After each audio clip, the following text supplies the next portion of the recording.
could be on for something very, very special here. Look at the clock. Is a world record on the cards this morning. A magnificent moment of marathon history. That is unbelievable. The first man ever to run the marathon in under 2 hours and 3 minutes. It's history unfolding here on the streets of Berlin. This will be the first sub-202 clocking. Tigges Tasefa, the third fastest athlete in history. Eliud Kipchoge is a history maker in Berlin. Yet again, he has done it. Fast times, records, they're icing on the cake.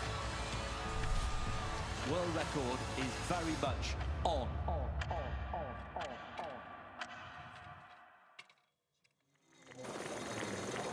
Will we see more records, more history in Berlin today, I wonder? Hello, guten Morgen from the German capital for the 49th Berlin Marathon on a perfect autumnal morning. Chris Dennis and Tim Hutchins with you, along with 47,000 runners from 150 different nations for the fastest marathon on the planet. 12 world records have been set on this course, the most recent, as we saw, 12 months ago. Can Eliud Kipchoge create more history today, I wonder? Almost perfect conditions. Tim, what a day for road running. It is indeed, Chris. Yes, it is as usual perfect in Berlin. We're a long way inland. Very little wind penetrates this far into Germany. But the athletes, well, they are ready. Engines revving. The elite fields are quite supreme. 7 women in the elite women's race have broken 2:20, 2 hours 20. And in the men's race, 12 of them have gone under 2:06.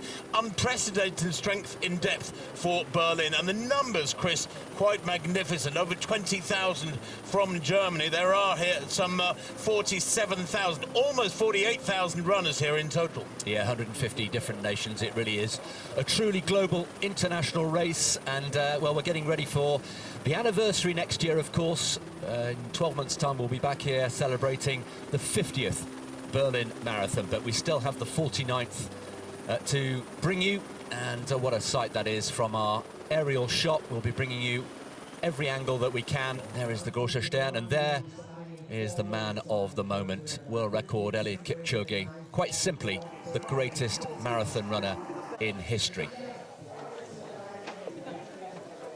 Emmanuel Petros, the German record holder, who's looking to seal his place in the Olympics next year, of course. The Olympic qualifying times are up for grabs today in Berlin.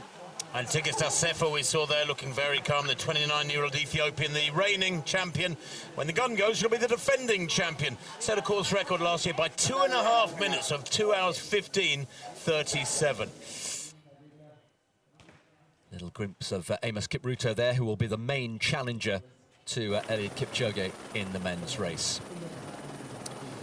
So 47,000 coiled springs getting ready to unleash themselves on this course. Their watches will be poised.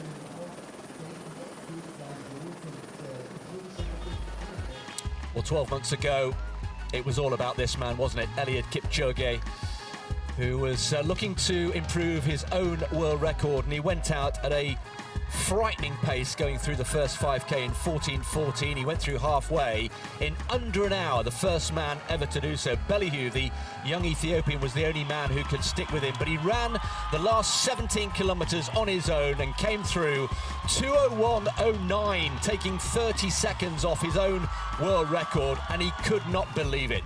Extraordinary. Well, equally extraordinary was the improvement made by Tigges Tasefa in only her second marathon. Her debut had been at 2:34. Last year, she improved on that by 18 minutes on the streets of the German capital, down to a course record of 2:15:37. And there's a rumour, with conditions perfect again this morning, that she wants to go for 2:12. She's apparently in fabulous shape, and, well, every reason to believe that she can get it right again.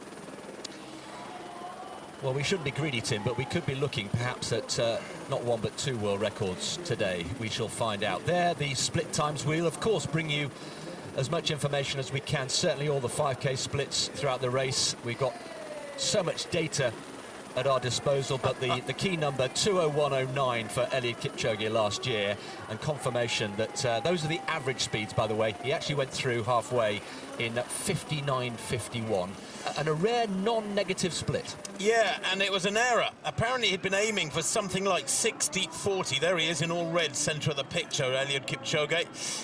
He was due to go for 60:40. Went out, well, the fat end of a minute faster than that. Said he just felt brilliant over the first 7 or 8K, so he stuck with that, and then came back with a much slower second half, but still smashed his own world record in 2018 by 30 seconds. Well, let's take a look at the course now. Of course, this is a well-known dead flat route around the German capital. They start here on 17th June Strasse, less than 400 metres west of Brandenburg Gate. They go round the Siegersäule after 600 metres, then straight for about 2 kilometres before heading up to the northern part of the course. They pass the Otto von Bismarck Alley, wonderful name, that at 7K, and then head over to the east of the city, zigzagging around Cottbuser Tor, and heading back westwards now through 19-20K. There's the halfway point, and then they're into that southwest corner, the second half. Yeah, through Schöneberg in front of the town hall, 25 kilometres. Around the 28-kilometre mark, the Wild Boar, Wilde Eber roundabout. Great atmosphere there with lots of bands. 30 kilometres, and then they go through the Memorial Church, the Gedächtniskirche, built in 1895, still a major landmark in the German capital, and then zigzags towards the finish, Unter den Linden, and from the Brandenburg Gate, 352 metres to the finish line, and perhaps yet more history.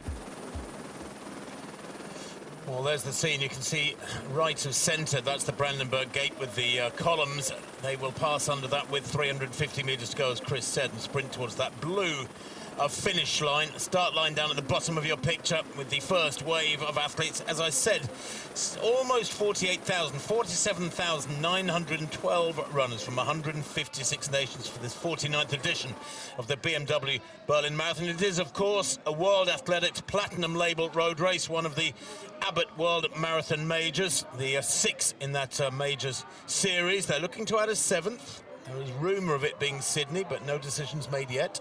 And this, of course, marks the start of a busy autumn of marathons and road running. We've got Chicago, New York coming up in the next few weeks, and Amsterdam as well in October.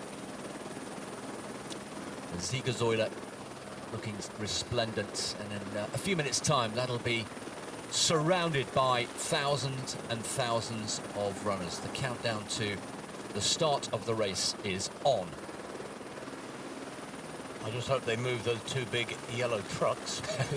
There's going to be a few runners passing through there. To the right of picture is the Tiergarten, just a glorious big forested area that is big enough to get a half-hour run in and more. It's crisscrossed by paths and lawns and little lakes and canals. It is truly a gorgeous city, Berlin. One of my favourite global cities because of the amount of green space, and yet a truly cosmopolitan, vibrant city. And also such an important place historically and politically, of course. A brilliant place to come for a weekend, and of course, for many people to run a marathon.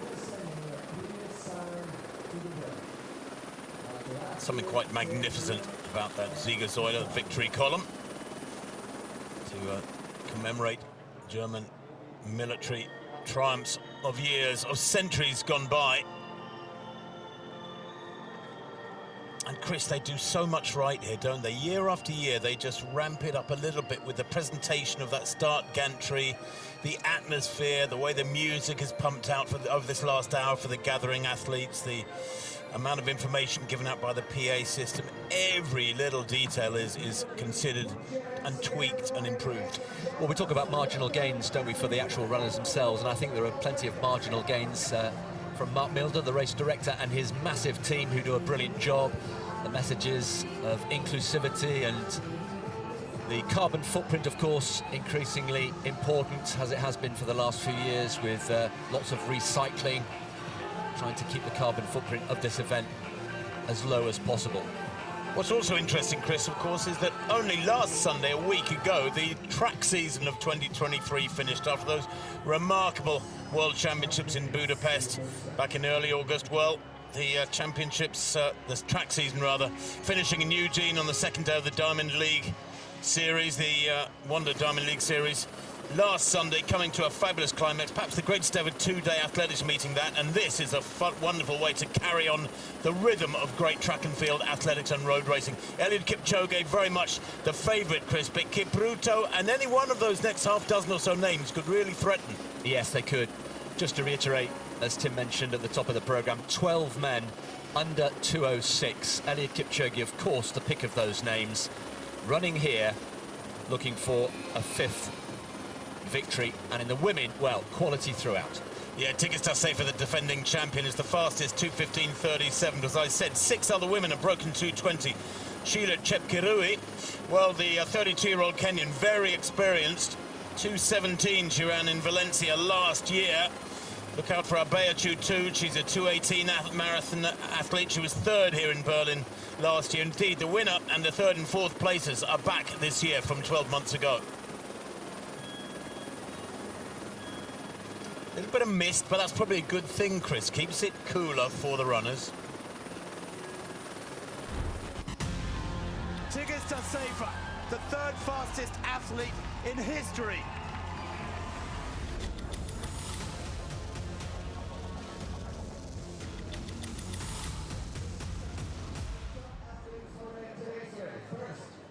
Well, an idea there of the status of Tigista Sefer. She is now actually the 5th fastest in history. Just looking at the ranking list, there have been some remarkably quick times through this last 12 months. Indeed, winner in Chicago last October was Ruth Chepngetich. Our next athlete won the Generali Berlin Half Marathon. David Schoeneborn, one of the favourites for the German title, a 2:25 performer. The fastest German, of course. There is Chepkirui, very experienced. 4th in London, back in April in 2:18.51. She's run over a minute and a half quicker than that. Wants around 68 minutes and halfway, we understand. And Tigista Sefer, there she is. What a shot that was last year. She improved her personal best by a rather cool 18 minutes to become the 3rd fastest in history. She's now the 5th fastest in history. She took 2.5 minutes off the course record. She said in a press conference Friday, "I'm not thinking about the world record." Well, there is a rumour that there is a different version of that.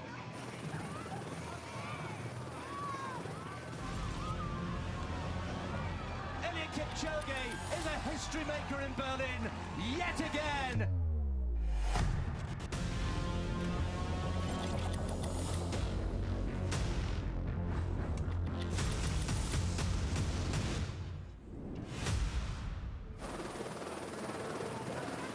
So there we are almost ready. 48,000 runners poised, waiting to get started, and of course right at the front, the elite men, some of the best marathon runners on the planet. What a sight that is.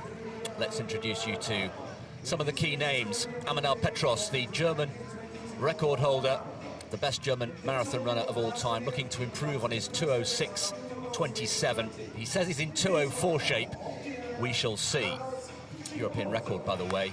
Bashir Abdi, 2:03.36, maybe in his thoughts. There is Amos Kipruto, 31 years old, here for the 2nd time, going head-to-head with Eliud Kipchoge for the 3rd time. And there is the master, quite simply, the best marathon runner the world has ever seen. Can he improve on that barely believable 2:01.09? He has won 15 of his 18 officially recognised marathons. He's a 4-time Berlin winner, and were he to win today, he would move ahead of the great Haile Gebrselassie. So yet more records on the table here for Eliud Kipchoge. The one big question mark, Chris, of course, around Kipchoge is the fact that back in April in Boston, he had a poor day at the races. He really didn't enjoy his day on the hills of Boston at all. Some people said he didn't get his preparation right, but apparently his preparation for this has been as normal, absolutely superb, without any problems.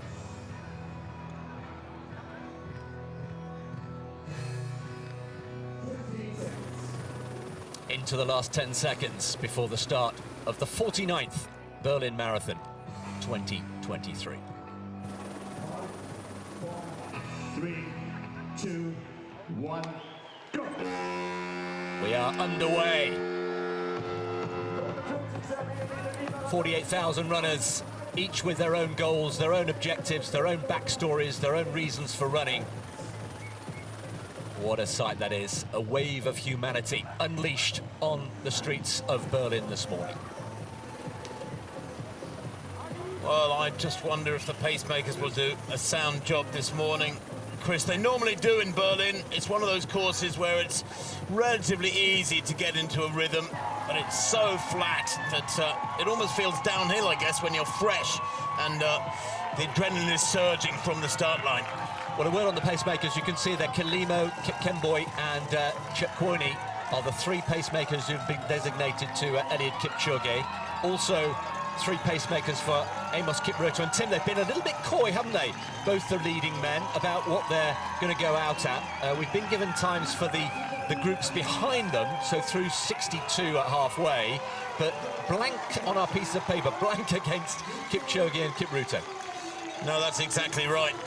And I think one thing we do know is that Kipchoge and his team feel that last year maybe there was, despite smashing his own world record by 30 seconds, he made an error with the first half too quick, 59.40, and I think the belief is that something around 60 minutes exactly or 60.20 would be better this morning. It'll be very interesting to see if they can tweak it, fine-tune it, and get it more right today, and that might yet result in a quicker time come his going under the Brandenburg Gate and towards the finish line. So many questions of Eliud Kipchoge. You've already posed one of them. How will he respond to the disappointment of Boston in April? We shall see over the next couple of hours.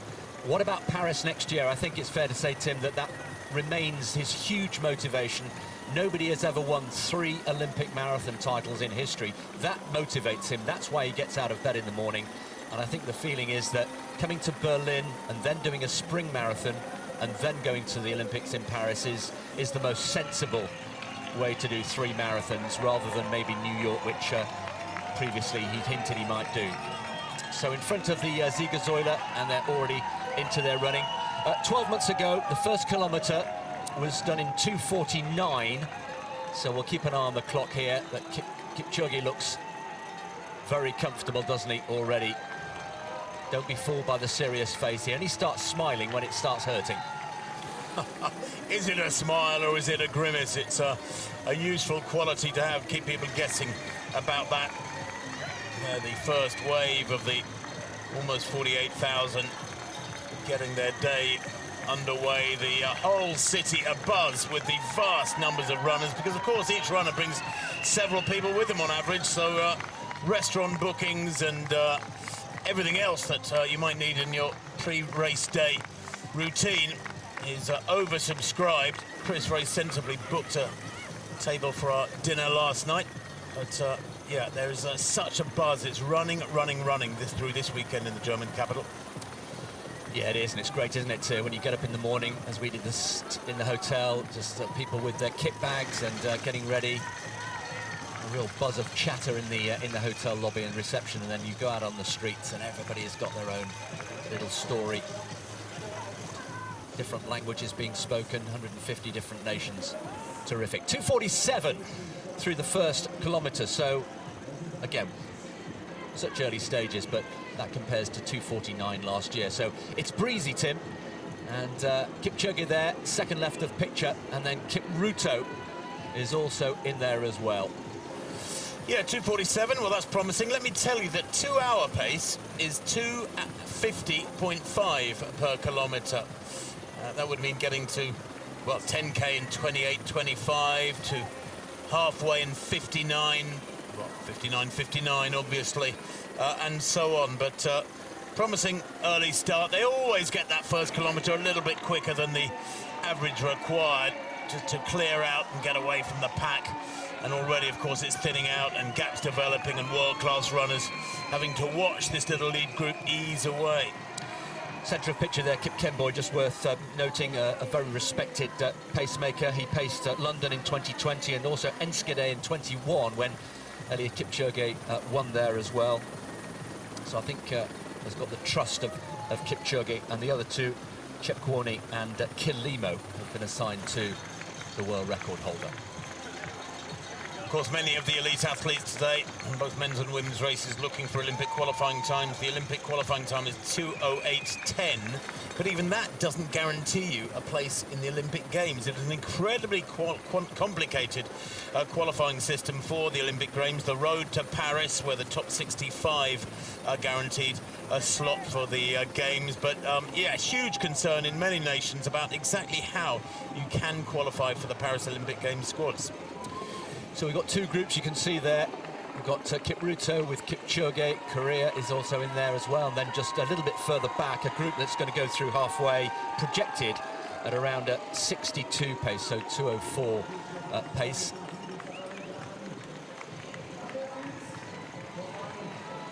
Kipchoge there on the right of picture, one of the pacemakers making his debut here. And Kipchoge on the left has got a 2:08 personal best. He was 5th in Hamburg this year. Take us into the mind, Tim, of Eliud Kipchoge here. How is he looking to you in these early stages? Gosh, I wish I could read his mind. Well, he's cool and calm and positive, of course, in the days leading up to the race. There was quite a reception for him when he came out of the customs area at the airport a few days ago. But I think he has to be confident. He has to put that Boston experience behind him. His training will have boosted his confidence if it did falter after that poor race on the east coast of the USA back in April, where he was down the field, finished in 8th place, I think it was, in Boston. 6th, in fact, just checking. But it was a really bad day at the races for him, and it was almost an optical illusion. You felt that watching him drop back as he did in London, what, 4 years ago, something like it, in the rain and the bad conditions. Although he did say he had a leg problem at around 30k, a leg problem developed in Boston, so maybe there was a good reason for that. But no, I think he'll come into this as positive and ready for a tough race as ever, Chris. And I say a tough race, he's used to racing against the clock, not really against too many opponents. I wonder if that'll be the case today. There's the elite women's pack, looking for Tigist Assefa. She wears F1 below her number. And there she is to the left, about 3rd from left in the white vest. Assefa, easy to spot. Yeah, just a question of knocking off these early kilometres. I think we've got a split time for the men's for the 2nd kilometre. We have, yeah, much more steady. A 2:47 opener and then a 2:55, which, well, is very early days, but it gives them a projected time of just outside 2 hours. Well, Kipchoge has been keen to stress through his agent, Valentine Troy, that the routine, the preparation has been absolutely spot on. They haven't changed anything at all, and that means a punishing schedule from his usual base up in Kattegat at 2,500 metres. That's about 25k up from Eldoret, for those of you who know that part of Kenya. All the endurance runs, the speed work's been good. And Eliud in the press conference was very keen to stress how important the team is. The coach, the technical side, the social media, the diet. He's got a huge army around him, and he says, and it's a quote he's given quite a few times, that 100% of myself is not as important as 1% of the team. And he is very generous in his tributes to the people around him, without whom he just simply couldn't do what he does. Well, the 3k point reached in 8:31. That was at 2:48, so they've gone 2:47, 2:55, 2:48. So they are back inside 2 hour pace. The projected time, finishing time, 1:59.42. They'll be hovering around that, I'm sure, for many, many kilometres, so we won't mention it all the time. But yeah, setting off at a nice, steady tempo.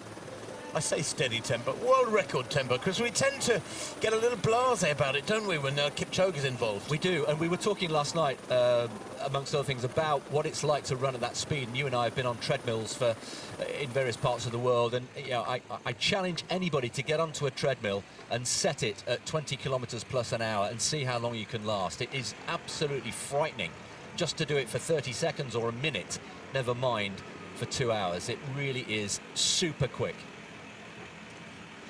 Well, Kipchoge at 2:47, 2:48 per kilometre will be well inside world record schedule, and if he gets it right, he'll get to 5K in about 14:10, 14:12, something like that. And already, Tim, a gap opening up between him and this man, Amos Kipruto. And we were wondering, and just to remind you, they've both been assigned 3 pacemakers each, different pacemakers. And just to underline, neither of the 2 main protagonists had given any information about what sort of pace they were going out at. I think there's a few mind games going on there, but there is Amos Kipruto, who is the second favourite here. 2:03.13, his personal best. All he really said of any real note in the press conference was, I'm aiming to improve on that personal best. We shall find out. Well, that little group of 5 has broken away really quickly. Is it 5? Yes, it is. Wow. That indicates, Chris, clearly just how fast they're moving at. Under 2 hours tempo. And there's the group to the top right of picture, already with about a 50-metre lead as they cross the river there. Yeah, over at the Spree for the first time. They'll come back later on in the race.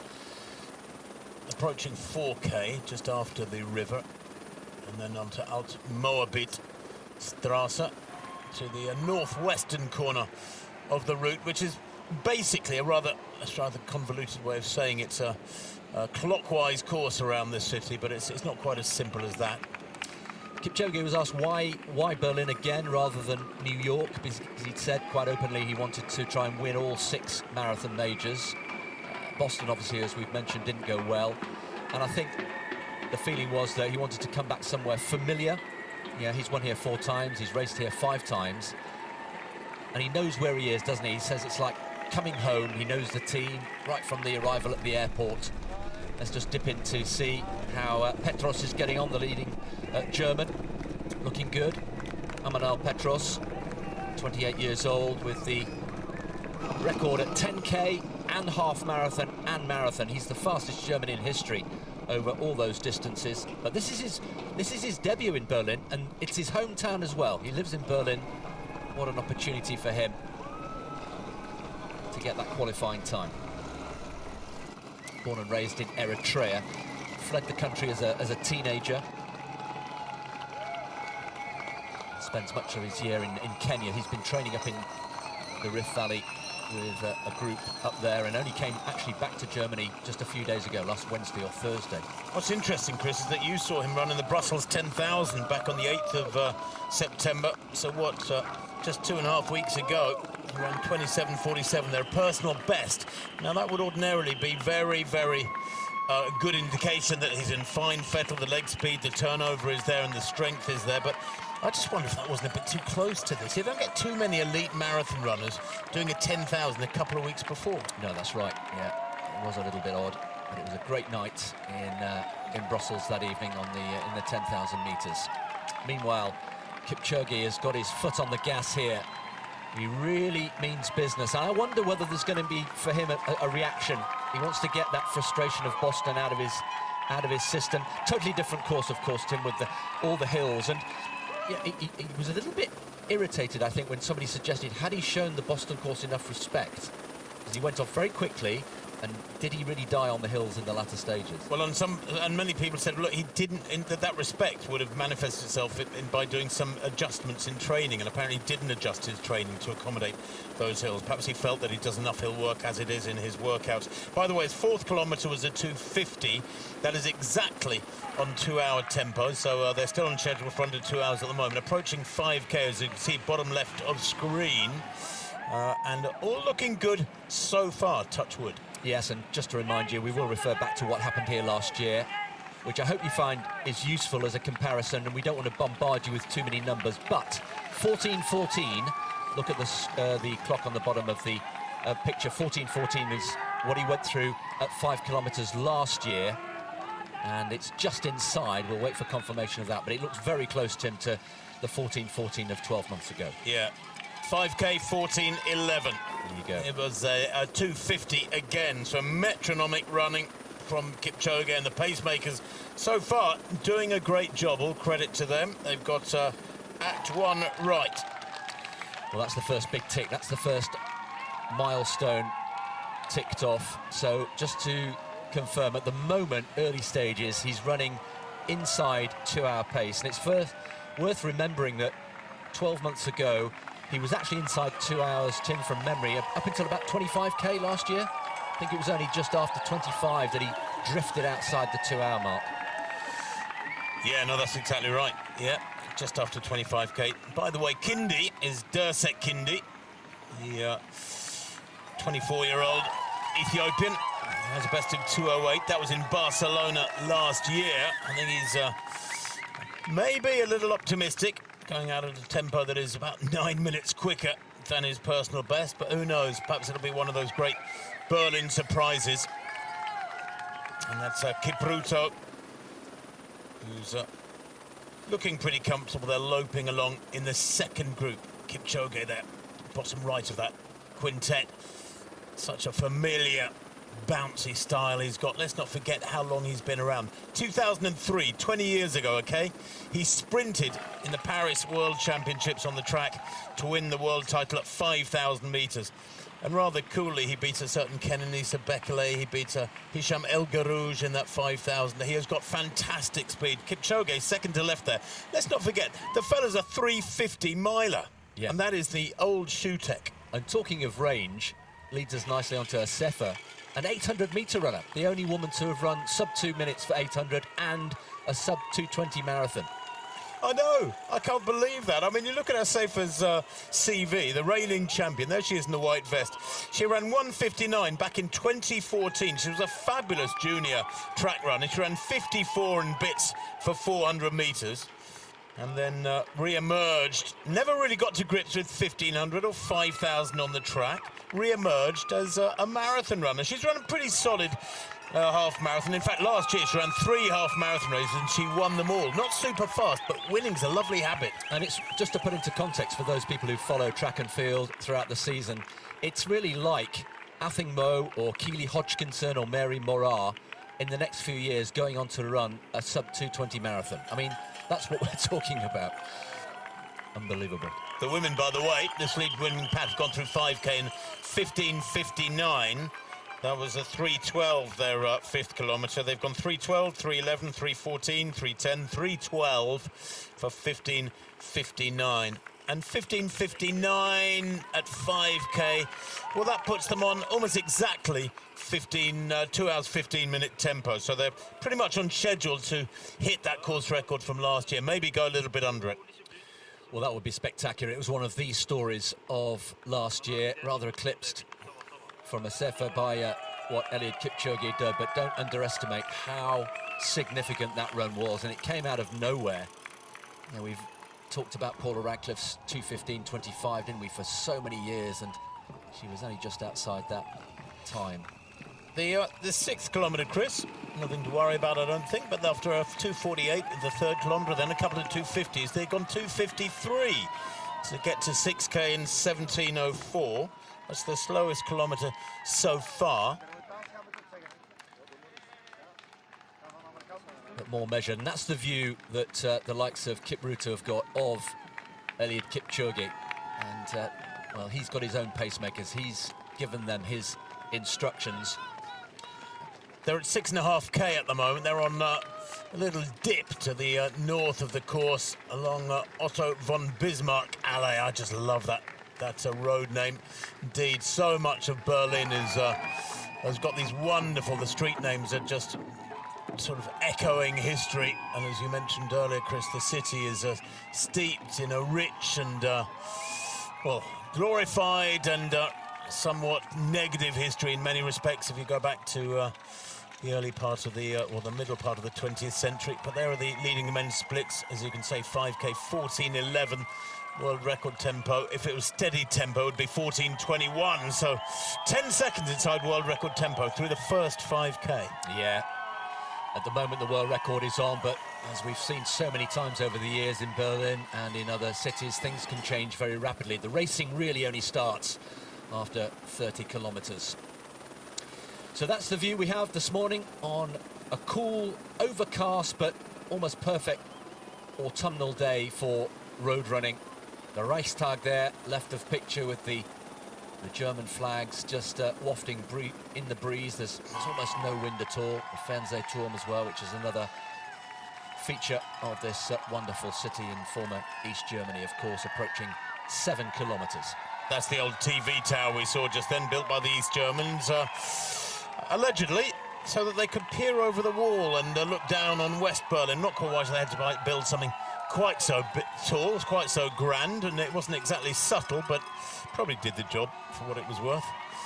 Here's that lead pack through 7 kilometres. That was a 2:48, so they've rectified things. 6K was a 2:53, and I think there was a slight rise over one of the bridges there, and then a 2:48 for the 7th kilometre. 19:52, their 7K time. 20 minutes of running, and they're already into the 8th kilometre. And just another name check, Dash Kindi, who is the only athlete who is keeping Eliud Kipchoge for company. Remember 12 months ago, if we wind the clock back, we had 2 other athletes at this stage with Kipchoge. Guy Adola, who won here a few years ago, and then a relatively unknown name of Andamlek Belihu, who stuck around for at least half the race. It was extraordinary that he was still there. Could Kindi, right of picture this year, become the Belihu of 12 months ago? I should tell you that his personal best in the marathon is 2:08:23. So this kind of tempo, Tim, is completely off the scale for this young man, Kindi. Yeah, but he looks good, doesn't he? Yeah. He's powerfully built. I mean, there's a little bit of the Kenenisa Bekele about him. I wonder if he's been getting any advice from those legendary Ethiopian runners, Haile Gebrselassie, Kenenisa Bekele, and so many others.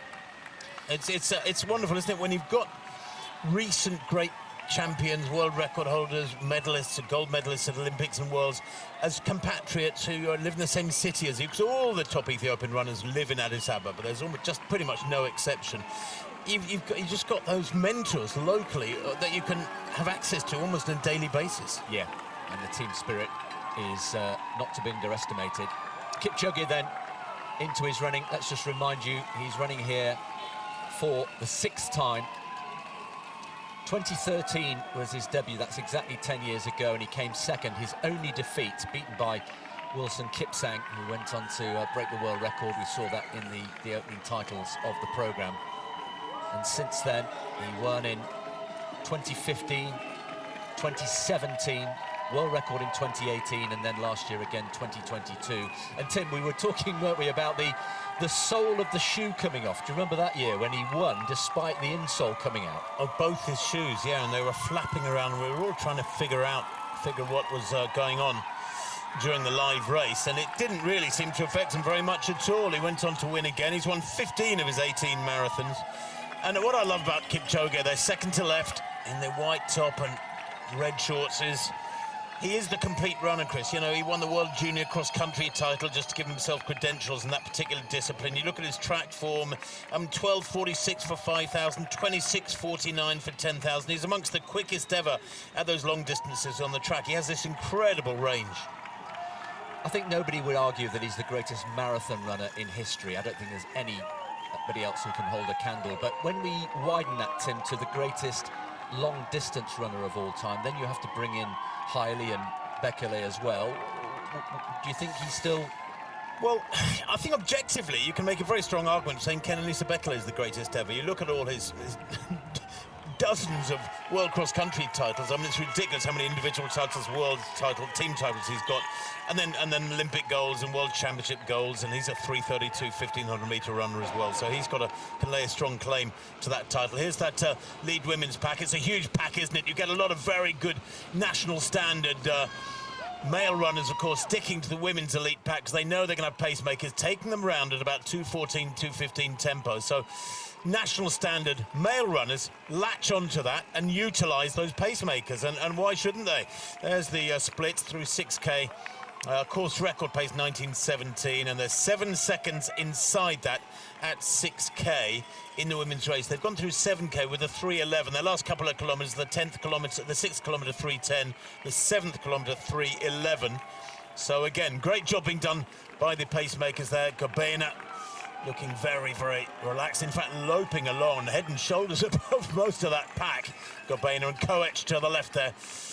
Just doing his job as well, but it's a little bit more tightly packed than I would have liked. I mean, there's about 20 in this pack. It's very, very tightly packed. Yeah, Chip Karui there will be perhaps the main protagonist to challenge a Sefer. Very, very interesting runner. Just a third from left of picture there. Quite contrast. We saw that split shot just then in this men's pack where you've got 3 pacemakers and 2 racers, and then the women's pack where you've just got this massive clutch of athletes moving along, tightly bunched, and that very, very slightly is a little bit more stressful, Chris. You're watching elbows and avoiding heels and everything all the time in that pack. You're having to concentrate. You are. There's a lot of looking round. Kipchoge with the cap there, centre of picture, has been designated unofficially the lead or the most important of the pacemakers. He's doing a lot of gesturing. Well, this was, 25 minutes ago, the start of the 49th Berlin Marathon. Just to remind you, if you're just joining us, almost 48,000 runners from over 150 nations, a real international field, and, well, no words required for a shot like that. Well, Kipchoge moving nice and steadily. Last year he went through 5k in 14:14. Today he's gone through in 14:11. He went through 10k in 28:23. They've gone through 9k here with a 2:52 clocking, so we'll have another comparison point at 10k in a couple of minutes' time. But he did go too quickly through the first half last year, 59:51, and I guess what would be ideal today, Chris, though they are on sub-2-hour schedule, so again they're heading for a sub-1-hour clocking at halfway, be something around 60:10 maybe, just giving yourself that tiny margin of reserve so that you can come back a little bit quicker. Talking to his agent, Jos Hermans, yesterday briefly in the hotel, and just trying to get some sort of sense of where he was. And, you know, in the media, I think we sometimes think that everything's done scientifically, but I think it's important to stress, Tim, that, as you know, there are so many different ingredients, aren't there, that go into something that results in a world record. The weather is huge. How is the athlete feeling on the day? You know, do you get out of bed and think, I'm just not feeling it today, all those things, and often you don't know that until the race gets underway. And Jos Hermans at great pains to say, we don't even know what sort of pace he's going to go through halfway. Last year he felt great, it was just one of those days, and he just pushed on. And maybe another day today. So far, he looks as though he's in the mood. Yeah, and of course, you can't criticise him last year, even though he went off the range, so to speak, off the plan, as we see them there heading through Kreuzberg and Mitte towards the 10k point. The leading men and the chasing group there. About 100 metres apart? Couple of hundred metres apart, yeah. 200 metres between the leading men and the chasing group, and the athlete in picture just below Kipchoge is Amos Kipruto. So, yeah, almost 200 metres that gap between Kipchoge and Kindi and Kipruto. Oh, Kipchoge there, those white shoes, second to left, bouncing along nicely. 38 years old, some people believe, as was the case with Ali Gebrselassie actually, through his wonderful career, that he's actually several years north of that, e.g. over 40, Eliud Kipchoge. And frankly, there's nothing wrong with that. It's all about avoiding injuries. Any athlete's career, particularly the long distances, if you can accumulate those years of training and good strength, they go through 28k in 28:27 there. Just outside last year's 10k split. Well, that's good, Chris. I think that's a good thing. Yeah. A little bit more conservative. Yeah, I mean, it's only by 0.04 of a second, but it suggests maybe they're just reining it in. Kindi, a new name, is the other athlete in the white, just to Kipchoge's right there. And then the chasing group, we said about 200 metres, equates to 30 seconds. That is a huge lead already at this stage of the race.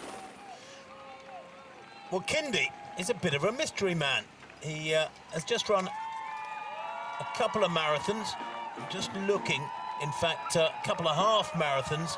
His best marathon, according to our stats, is a 2:08. That was in Barcelona last year.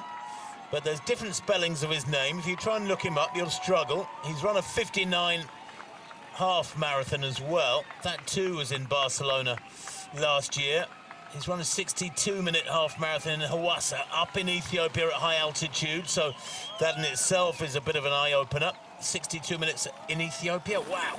Yeah, 16 seconds then inside world record pace, as you can see that after 10 kilometres, and just a shade slower than the 10k split from last year. Not by much, but I think it's significant, and it'd be interesting to see the next 15k split and then on to 20 and see if that little buffer that we've been talking about, the little cushion, just to put into context, 18 of Eliud Kipchoge's marathons have all been with negative splits, if you include his sub-2-hour marathon attempts in Monza and in Vienna, which are not officially recognised, but safe to say the vast majority of Eliud Kipchoge's marathons have been negative splits. And just for anybody watching who doesn't know what that means, it means the second half of the race is run more quickly than the first half, and that's why last year here was so interesting, because it was a positive split, which is very unusual.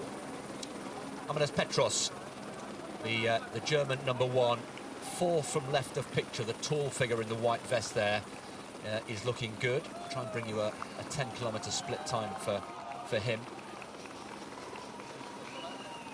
Well, 28.27 is only 2 seconds outside 2-hour pace at 10k, so he's pretty much spot on.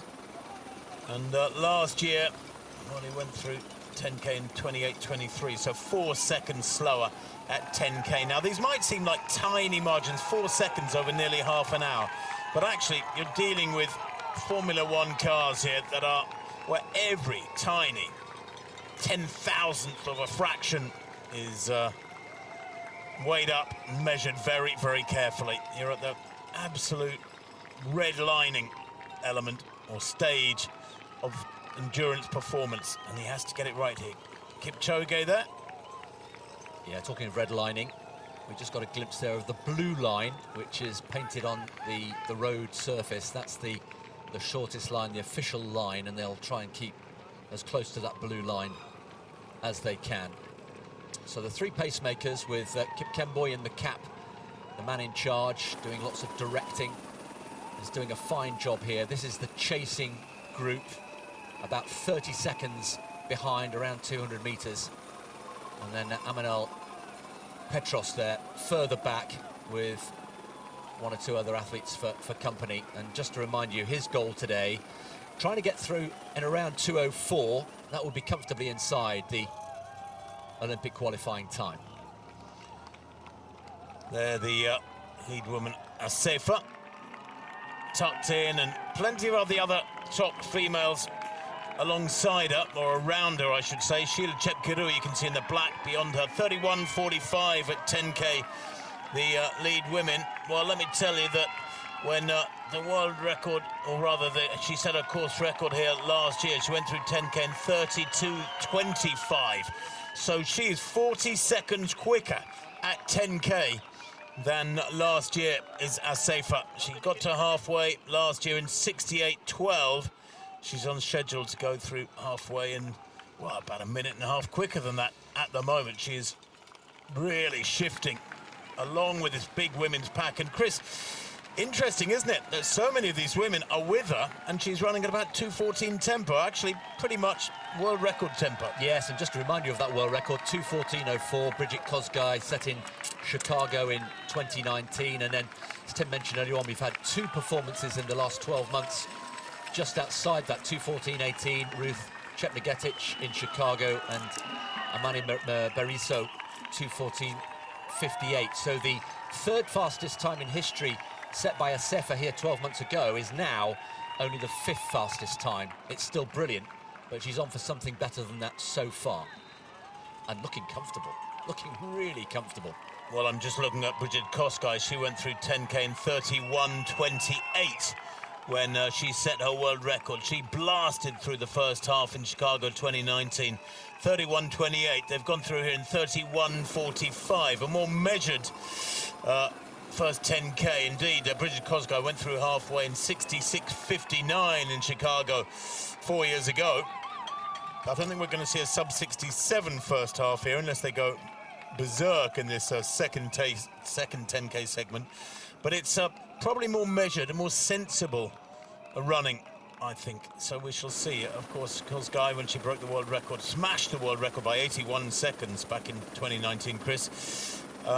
Ran positive splits. She ran, you know, a very quick first half and then a slightly slower second half. Negative splits is more common nowadays. Yeah, as we were mentioning with Kipchoge a few minutes ago. So the leading men approaching 13 kilometres. They're on the most easterly part of the course so far, out in Friedrichshain, and they'll start to move southward towards Neukölln, for those of you who know Berlin well, and then into Kreuzberg and Schöneberg, taking in all the main districts of the German capital. All the while, the surprise for us so far, Dirce Kindi is still there on the shoulder of Kipchoge, looking comfortable. Doesn't look stressed at all, does he, for a 2:08 man? And I suspect Eliud Kipchoge, to an extent, is wondering who the heck he is, but actually Eliud will be tunnel visioned. He'll be thinking about his own race, how he feels about the tempo. I'm sure he'll be computing in a relaxed manner what the splits mean that he's seeing as he goes through 5K and 10K. He knows things are going okay. And actually, maybe less than I'm saying he's thinking about it, because he has to trust those pacemakers, and he will be getting some information from the sidelines shouted at him too. Yeah, we think of Guy Adola a few years ago when he was up on the shoulder and actually went past Kipchoge at 40 kilometres, and the look almost of disdain from Kipchoge on that day. Who are you and what are you doing here this late in the race? And then he just burnt off, almost impudent. We've got a long way to go. I think if Kindi is still with Kipchoge at 40 kilometres, then we have a story.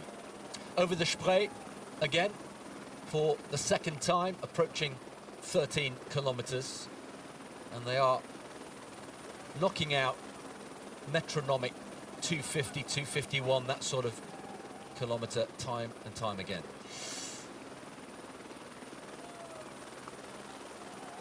Well, he's a couple of hundred metres ahead of the chasing group now.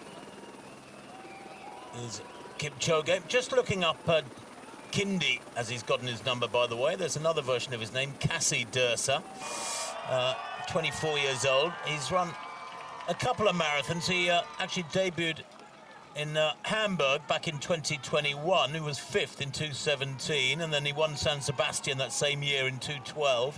And then last year, 10th in Barcelona with that personal best of 2:08, and then 2nd in Cape Town in 2:11. And then he dropped out of Doha Marathon earlier on this year. So there's a little bit of experience in those legs. He's had 5 marathon starts, and he's gradually improved. Those 4 marathons he's finished, 2:17, 2:12, 2:08, 2:11. So what he's doing here, moving at sub-2 hour tempo, goodness only knows. Well, it's extraordinary, isn't it? I mean, we hope he finishes the race, but that is such a big difference to the tempo that he's normally used to running at. You just wonder whether he's at some stage going to start to blow up.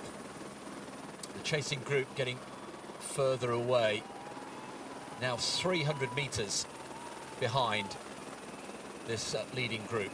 There, Kipchoge. There you can see the blue line that we've been referencing on the tarmac. So they're over the Spree once again. They're heading into Neukölln, to Kopmasator. Approaching 40 minutes of running, and so far so good, Tim. He's looking good, isn't he? I mean, facially gives nothing away. That tunnel vision you referred to is absolutely there, complete focus. No, that's exactly right. I mean, you know, you can break down Kipchoge's running style, and everybody's running style is different, and it works for them, so to speak. But some coaches will say, well, he bounces too much. There's too much time in the air. He's not a floater, as you would say. He's a powerful runner, is Eliud Kipchoge, but he has that musculature, wonderfully muscled legs, beautifully proportioned legs. Still looks like a track runner, doesn't he? You know, you look at those, the muscular shape for Kipchoge, second to left, and you sort of feel, yeah, there's a guy who can run a really quick 1,500 metres, and he probably could. Yeah. Frankly, I suspect if he turned his attentions to it, he could go back to the track and run turn out some pretty good performances. Just a word on the shoes. We're getting a good shot of them there. He was asked about shoes in the press conference briefly, and specifically about carbon plate shoes. And he said he normally uses those for his speed work and tempo runs and the long runs, and we'll have a different pair for race day. Slightly slower last kilometre, 2:54, and we stress that's no bad thing.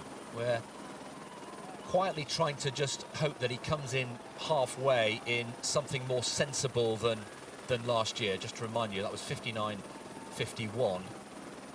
So 40 minutes of running, and they're already on their way to the 15th kilometre. Last year, the 15-kilometre split was 42:32. So that's our next major milestone. Well, let me tell you that the women through 12k after a 3:07, and they're approaching 13k, are on 2:13.40 pace. They're on schedule, world record schedule at the moment in that women's race. And the bizarre thing, and we'll see them again in a minute, I'm sure, is just how big that women's pack is. There's half a dozen or so women at least in that lead pack, with many national standard German runners around them, moving at under 2:14 pace. That's a world record, remember, by Bridget Kosgei back on the 9th of October 2019. Was at 2:14.04. That is the target for that women's pack. I think we can say that now. The halves for Kosgei were 66.59 and 67.05. So she was almost perfect split, actually. There was a very marginally positive split. It's a slightly slower second half. She got it so right on the day. So the men on their way to the 15th kilometre, which will be an interesting split to bring you. We mentioned the lure and the attraction of the Olympic Games for Kipchoge next year in Paris. Just to remind you, no athlete has ever won 3 Olympic marathons. Abibi Bikili won in Rome 1960-64. Waldemar Czapinski, the East European. How did Kindy almost run into the back of Kipchoge? The Kipchoge cut across him, I guess, and you could see the official there in that corner about 100 metres back shouting at them, go right a bit, go right a bit. The drinks are just after this bend. Kipchoge cut across right, ran across the front of Kindy, who had to chop his stride there. Yeah, you won't thank him for that. I mean, you mentioned the point about how packed the women are. You'd have thought they've got plenty of space here, but they are running quite close to each other, even with all the space they've got. But that's the singleness of purpose, isn't it, of Eliud Kipchoge. And just going back to the Paris Olympics, he said, there's something boiling in my stomach, is what he described it as.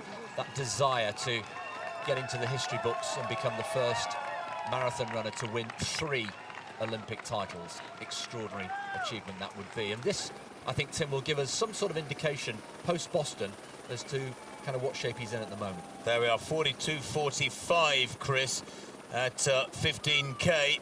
And in his world record, he was 42.33, but we know he was too quick through last year, through the first half of the race. So that is probably just about perfect. 42.45 for Kipchoge and Kindy. Yeah, it feels as though he's slipping back on last year, but we should just, again, reiterate that last year in the first half of the race probably cost him valuable seconds. He still knocked 30 seconds, of course, off the world record last year, but at one point he was heading for a much bigger margin than that. So about 12 seconds outside the tempo from last year. Yeah, 42.33 last year, and he's gone from 42.45, so he's, well, about 8 seconds, 10 seconds slower than last year. It is a nice adjustment. It's the sort of little tweak that was needed to the over-ambitious running over the first hour 12 months ago. Kindy, well, I wonder how long he'll last, Chris. Is it just a matter of time, or is he going to shock us and stay there through halfway and 30k and so on? He's checking his watch there. Looking good. He's a big lad, a little bit taller than Kipchoge.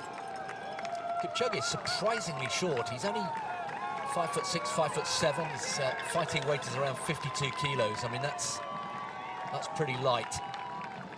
115 pounds in old money. Great crowds you can see gathering and getting thicker and thicker. We should also mention the bands as well, who are strategically placed at different parts of the course. There's that big women's pack that we've talked about. It's actually quite hard to pick out how many women are in that women's pack. Agnieszka Desa is to the right there, just in the white vest, sort of tucked in behind. So Asefa very much to the fore there, left of picture. Won 7 out of races last year. She felt terrible in the Riyadh Marathon in her debut, said she felt ill, but wanted the experience. That's why she carried on. That was back in March last year, where she was 7th in 2:34, and then of course just blew our minds last year with that 18-minute improvement from 2:34 to 2:15:37 to win in Berlin in a massive course record. Desa we can see more clearly there now to the right of this group, the 31-year-old. She's a 2:18 performer, was 4th here last year. She's in her 13th marathon.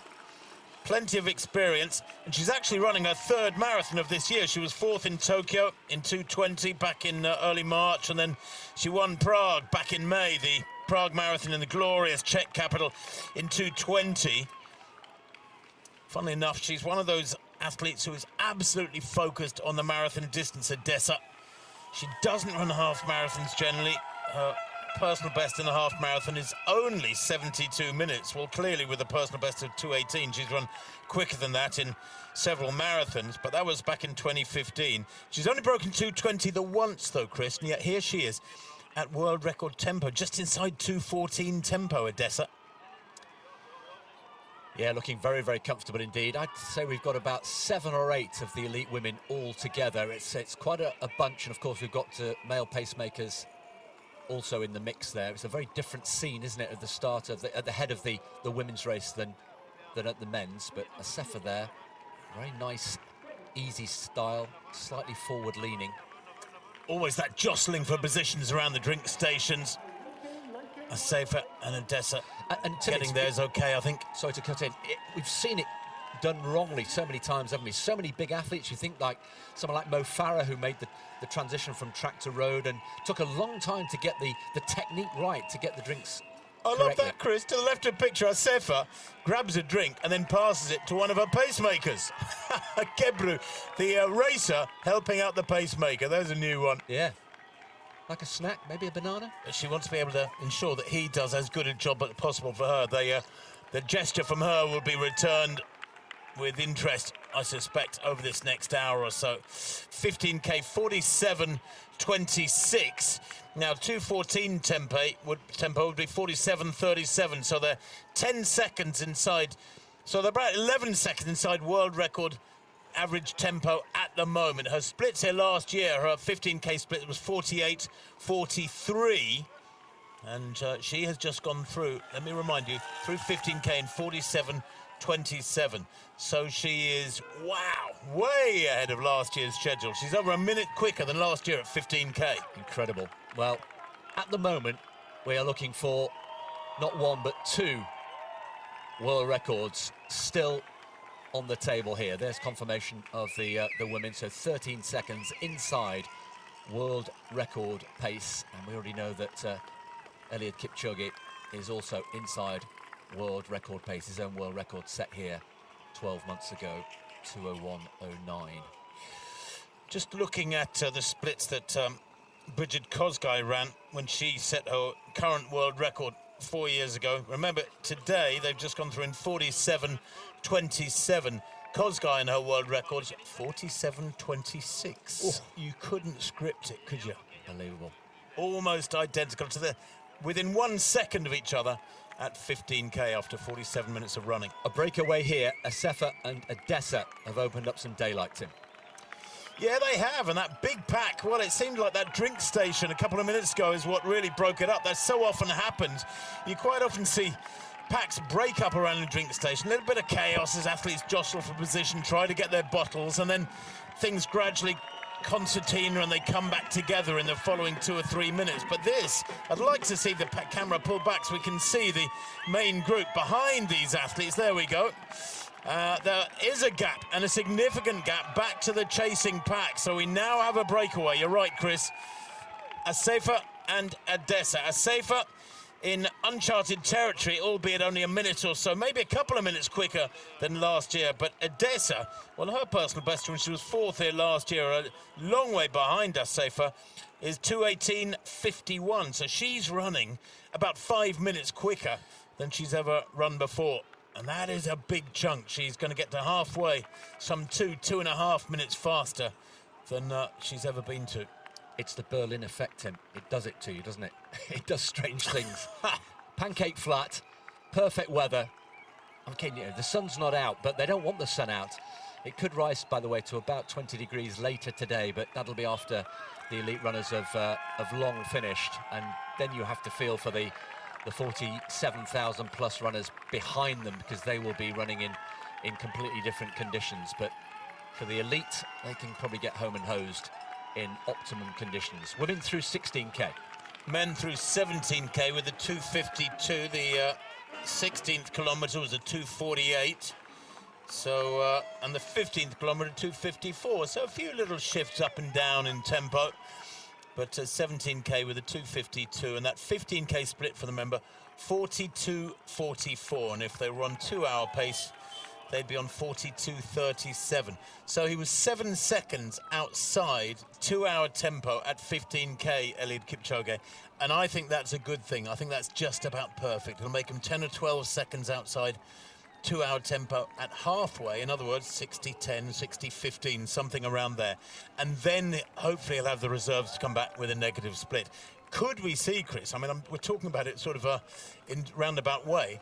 Not only a course record, but a 2-hour clocking this morning. We have to start talking about that because they're approaching halfway and they're within shooting distance of that, so to speak. Well, I think we should just stay calm, but it is on the table. There's no doubt about it. And of course, 1:59.40 was the time in Vienna in 2019. It wasn't recognized as an official race. It was more an experiment to see if it was humanly possible to run a marathon, 26.2 miles, 42.2k in under 2 hours, and Eliud Kipchoge proved that under certain conditions that was, but it's not a world record.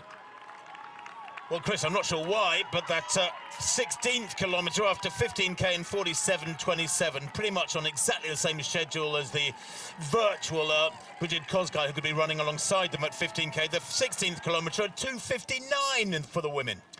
Well, the handbikers have just gone through the results there. 1-2 for France, Josef Fritsch and Johan Kai coming through in just outside an hour ahead of Vico Merklein from Germany. So the handbikers who set off a little bit earlier than the wheelchair racers and the able-bodied runners.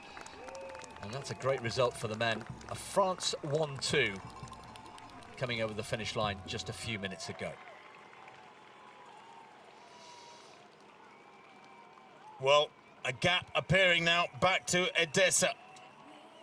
The fourth placer last year maybe has just had one slug too many in this second of 5 rounds, so to speak, if it were a boxing match, because that 16th kilometre, excuse me, by far the quickest so far. They've been averaging, well, pretty much about 3:10 per kilometre, and then the 16th kilometre at 2:59.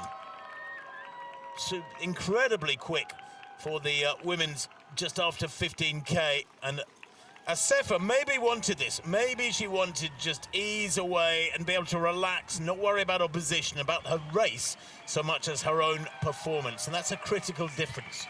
Ominously, Tim, a little smile, a little grimace just appeared on the face of Eliud Kipchoge, which tells us two things. One, he's comfortable, and two, it's probably starting to hurt. That's his trademark smile, and now he's gone back to his neutral expression, just utterly focused on the tarmac in front of him. He's barely acknowledged the presence of Kindi to his left, who, according to the script and all the stats, has no business to be there based on what he's done before. But of course he is there, and he's looking comfortable too. A reminder, his 5th marathon, and he's a 2:08 marathon runner, and here he is approaching halfway and still on the shoulder of the great Eliud Kipchoge.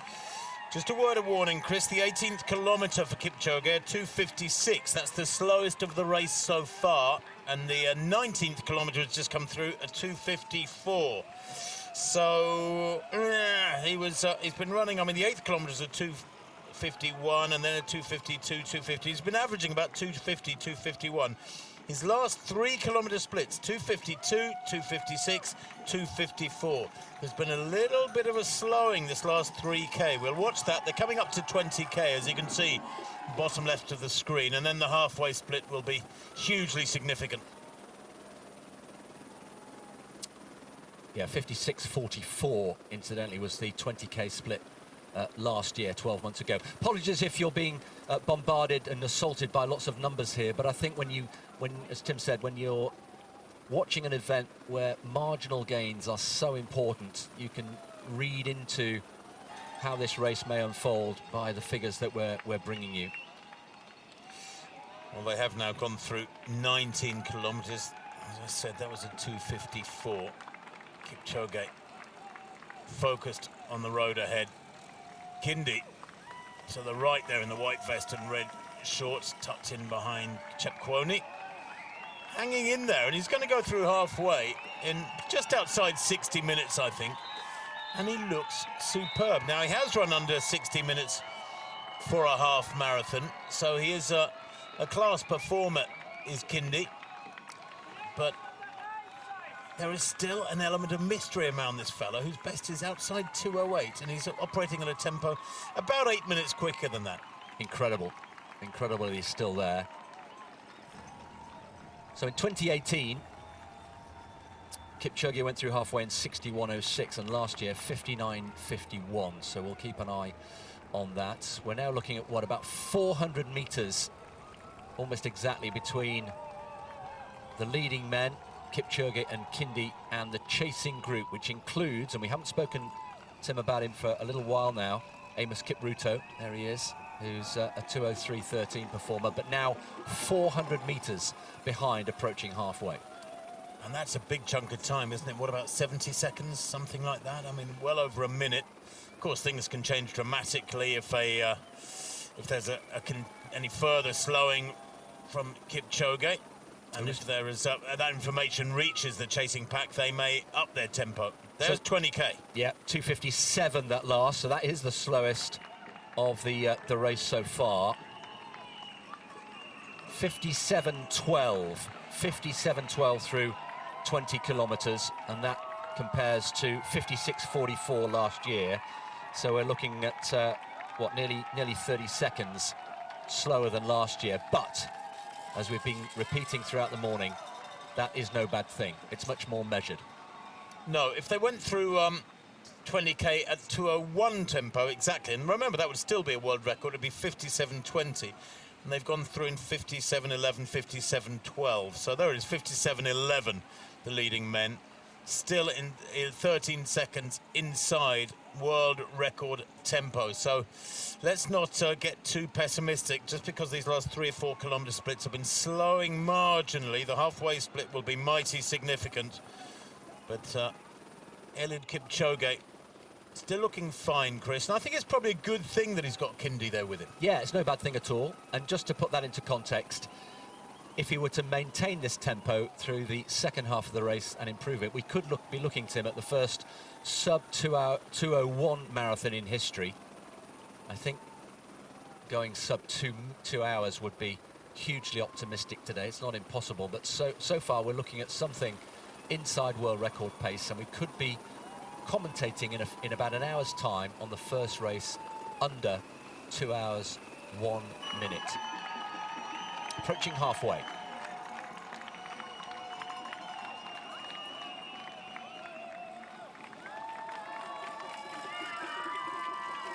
Crowds out in really good numbers.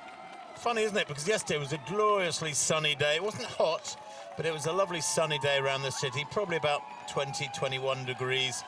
Today, as they go over the mat there, that's the flying 400 mat for the wheelchair races. Yeah, that's a timed 400 where there's a financial bonuses for the wheelchair races.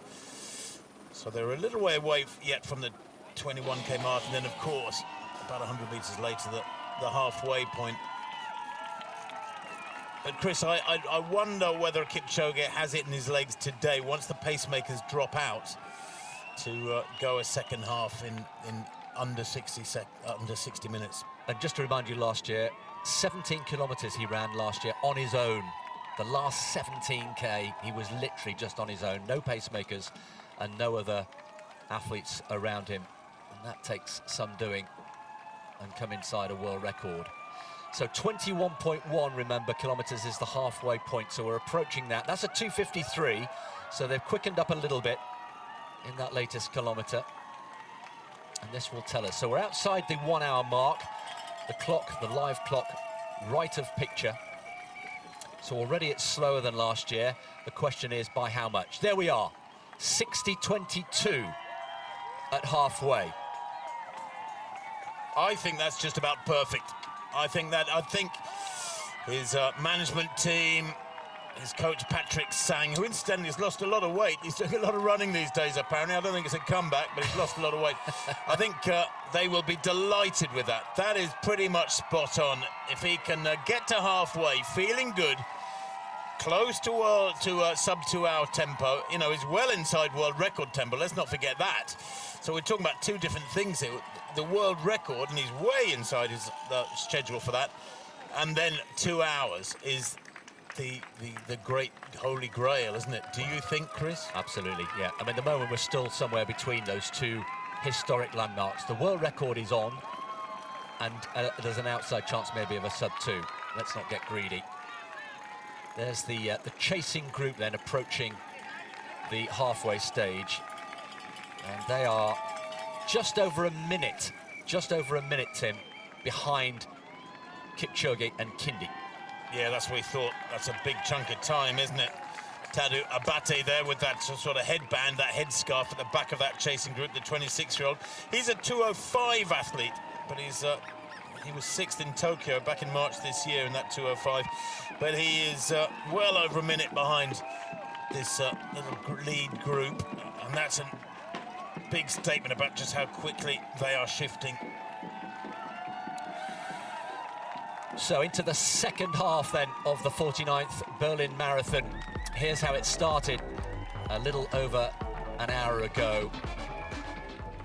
Eliud Kipchoge going for a fifth, the record 5th Berlin title here.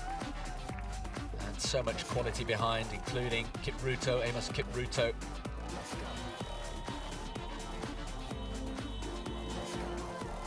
And in the women's race, last year's winner and the 5th fastest in history, Tigist Assefa, made a really good start. But great pacemaking so far by Kilimo Kipkemboi and Chepkwony. 4 out of the 5 in shot from Kenya. Of course, they'll be watching this on the big screens back in the Rift Valley, high up in the Rift Valley in Eldoret and E10 and Kapsabet. Went there once or twice myself back in the late 80s. The glorious weather and the red soil that forever staining your shoes and your socks. Kipchoge will be familiar with that, and people's anticipation of what is building here in the German capital will be growing all the time in the Rift Valley and all over the world as these pictures are beamed out to dozens and dozens of nations, to millions of people. Assefa through 20K 62:52.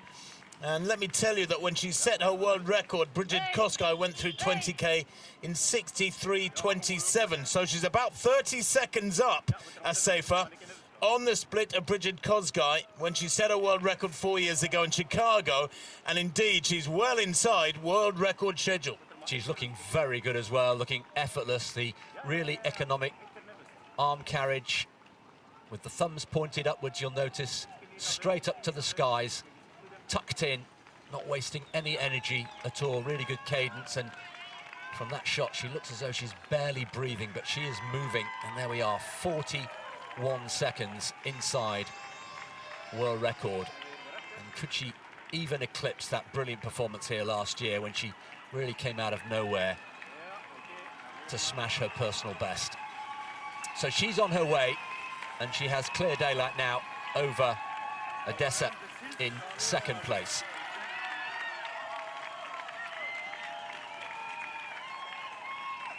And this is a perfect scenario for Asefa, isn't it, in a way, because she can focus here on the pacemakers, who, of course, when in a mixed race like this, where the top women have male pacemakers, she can get help all the way through to the finish line, through Brandenburg Gate, through to the finish line.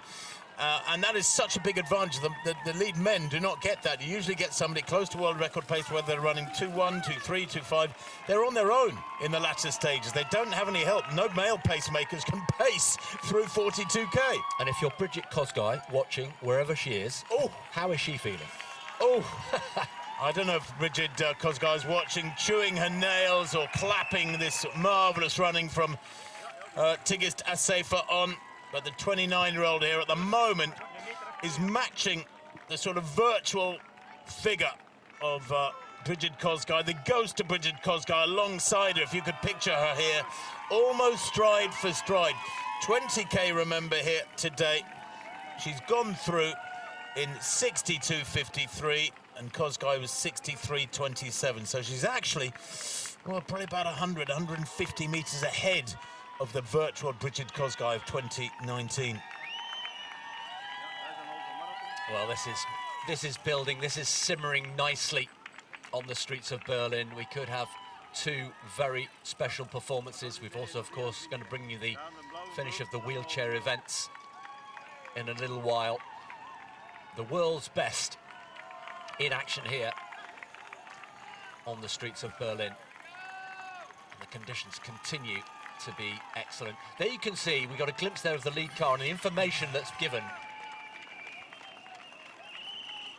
including the last K. Look at that half marathon split, Chris, for the women. 66.20 for Asefa. Bridget Kosgei's split at halfway was 66.59. She's nearly 40 seconds ahead of Kosgei, and we all thought Kosgei's splits 4 years ago were insane. We thought, what's she playing at? We never expected, of course, the world record from Paula Radcliffe, that was, what, some 16 years old back then, to be hammered by over a minute in Chicago. And today, I don't think too many have been expecting the world record of Kosgei to be broken. But at the moment, things are going incredibly well for Tigist Asefa. And Sheila Chepkurui, look, the Kenyan 32-year-old with the best of 2:17, is some way back at the moment. So let's just recap then. In the women's race, Asefa 40 seconds almost inside world record pace, and at halfway, Eliud Kipchoge around 12-13 seconds inside his own world record. So at halfway in Berlin in 2023, we have not one but two world records there for the taking. It is a race director's dream, isn't it? I know that Mark Milder, well, talk about chewing nails, he'll be doing something similar, I should think. Halfway, 66.21 is what I've got on this timing system. And double that, and there you go, it will be. She was hoping for a 2:12, Chris, and she's on schedule for a 2:12 and bits performance. Well, we were getting word, weren't we, of 2:12, and I must admit, when you mentioned that, I thought, really? I was really surprised. Also surprising, Kindy. Let's just remind ourselves of this young man, Kindy, relatively unknown. Look at him, just glancing to his right.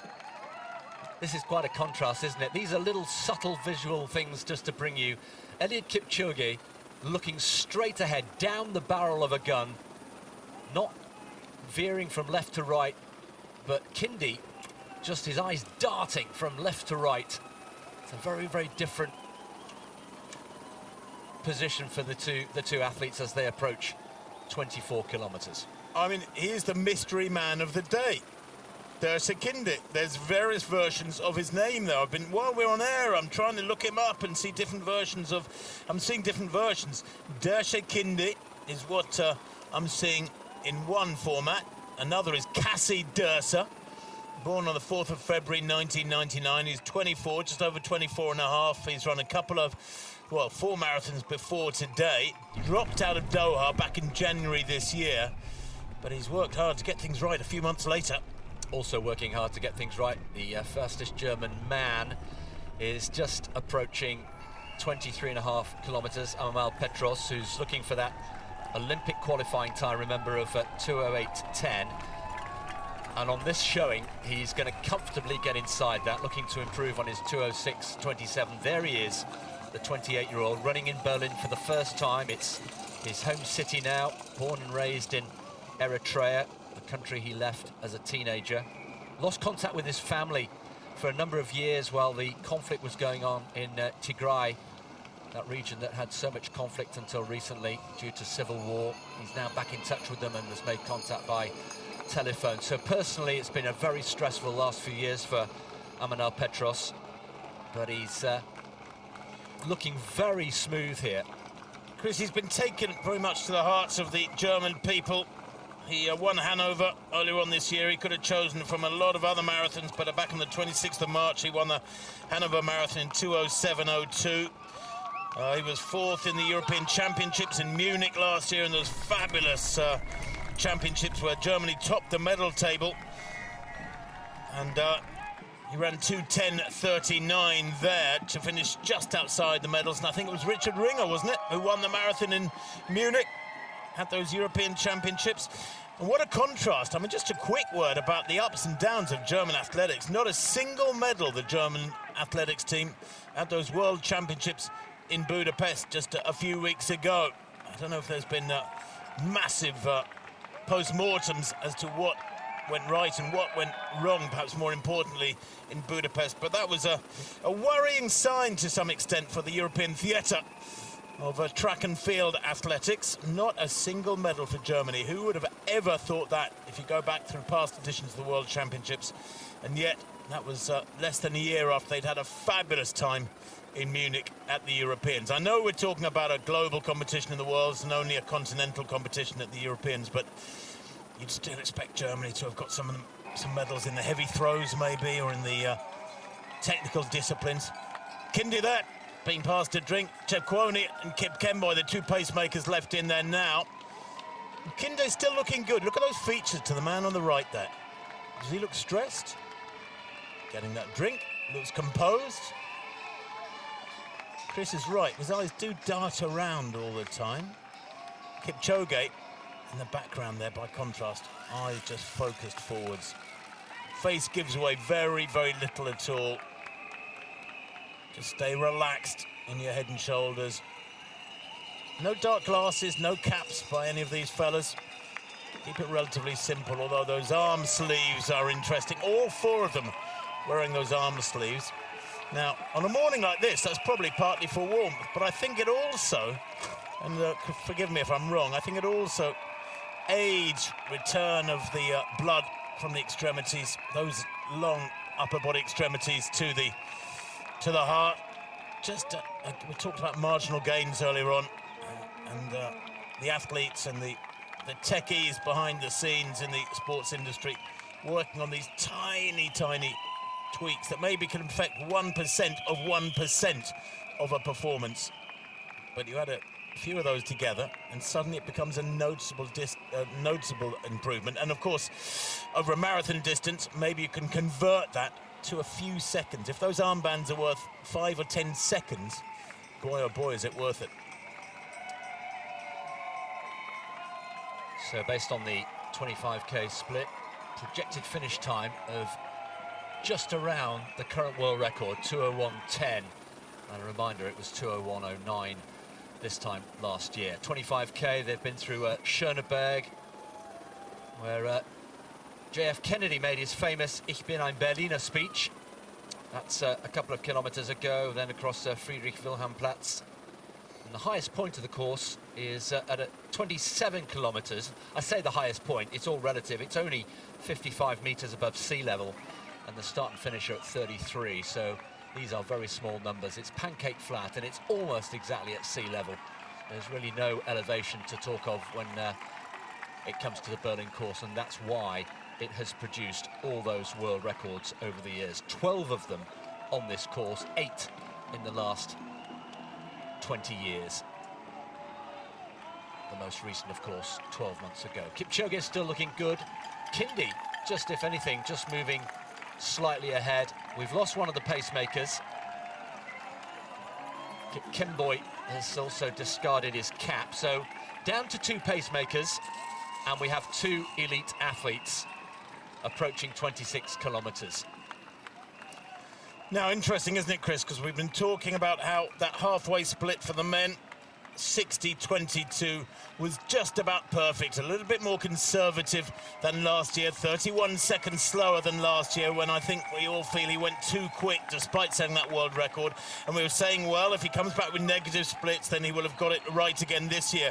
But about now, 26 kilometres and more on the clock, he needs to start winding it up, and I'm not seeing yet that acceleration. Remember, steady tempo for 2-hour speed is 250 per kilometre. For 2:01 pace, still a world record, 252 per kilometre, and his last 4 kilometre splits have been 255, 257, 254, 258. So they are now operating quite significantly outside 2:01 tempo, and at the moment, if they don't, I say at the moment, if this next half hour we do not see an acceleration, then they're not going to get the world record. And never mind about the 2-hour barrier. I think we can almost forget about the 2-hour barrier now, unless something superhuman comes out of those legs of Kipchoge.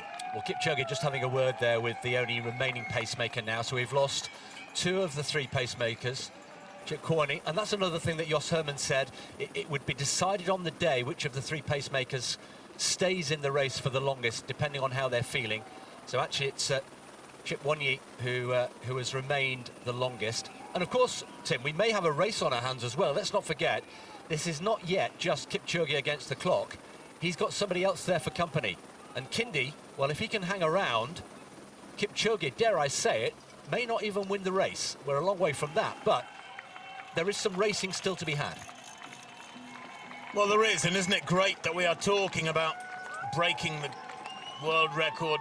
For a while we were talking about sub 2 hours, and yet we're talking about a race as well. And a race from a mystery man is what is being presented to Eliud Kipchoge. Kipchoge, I wonder, when he drops out, if we'll see Kipchoge throw the gauntlet down, or Kinde take some aggressive action, or if it'll become a cat-and-mouse game. They've got a big cushion, remember, back to the chasing pack. So at 25k, you've got Kinde and Kipchoge, and then Kipruto, well, 1 minute 12 seconds back, so about 400 metres back still, Chris. I think that gap is staying the same, and actually, as we talk about the chasing pack, will they start closing the gap if these fellas don't push it on? Well, there was no sense of panic, was there, from Amos Kipruto? Every time we've dipped into him, he's remained utterly focused and metronomic behind, albeit over a minute behind. And will that gap, as you say, start to close? Still up on his toes, though. Kipchoge looking very determined and focused. He's had the same build-up, the same routine. He decamps and leaves his home and leaves Grace, his wife, and his 3 children, and chips in with all the chores, the washing and cleaning and the cooking. It's very much a democratic, socialist sort of team effort up at the training camp, and then he will go back down and spend maybe weekends with his wife and children. That's the routine, that's the template that served him so well. So 27 kilometres, the highest point in the course. And then there were 3. A Kenyan, an Ethiopian, and a Kenyan pacemaker, Kipchoge.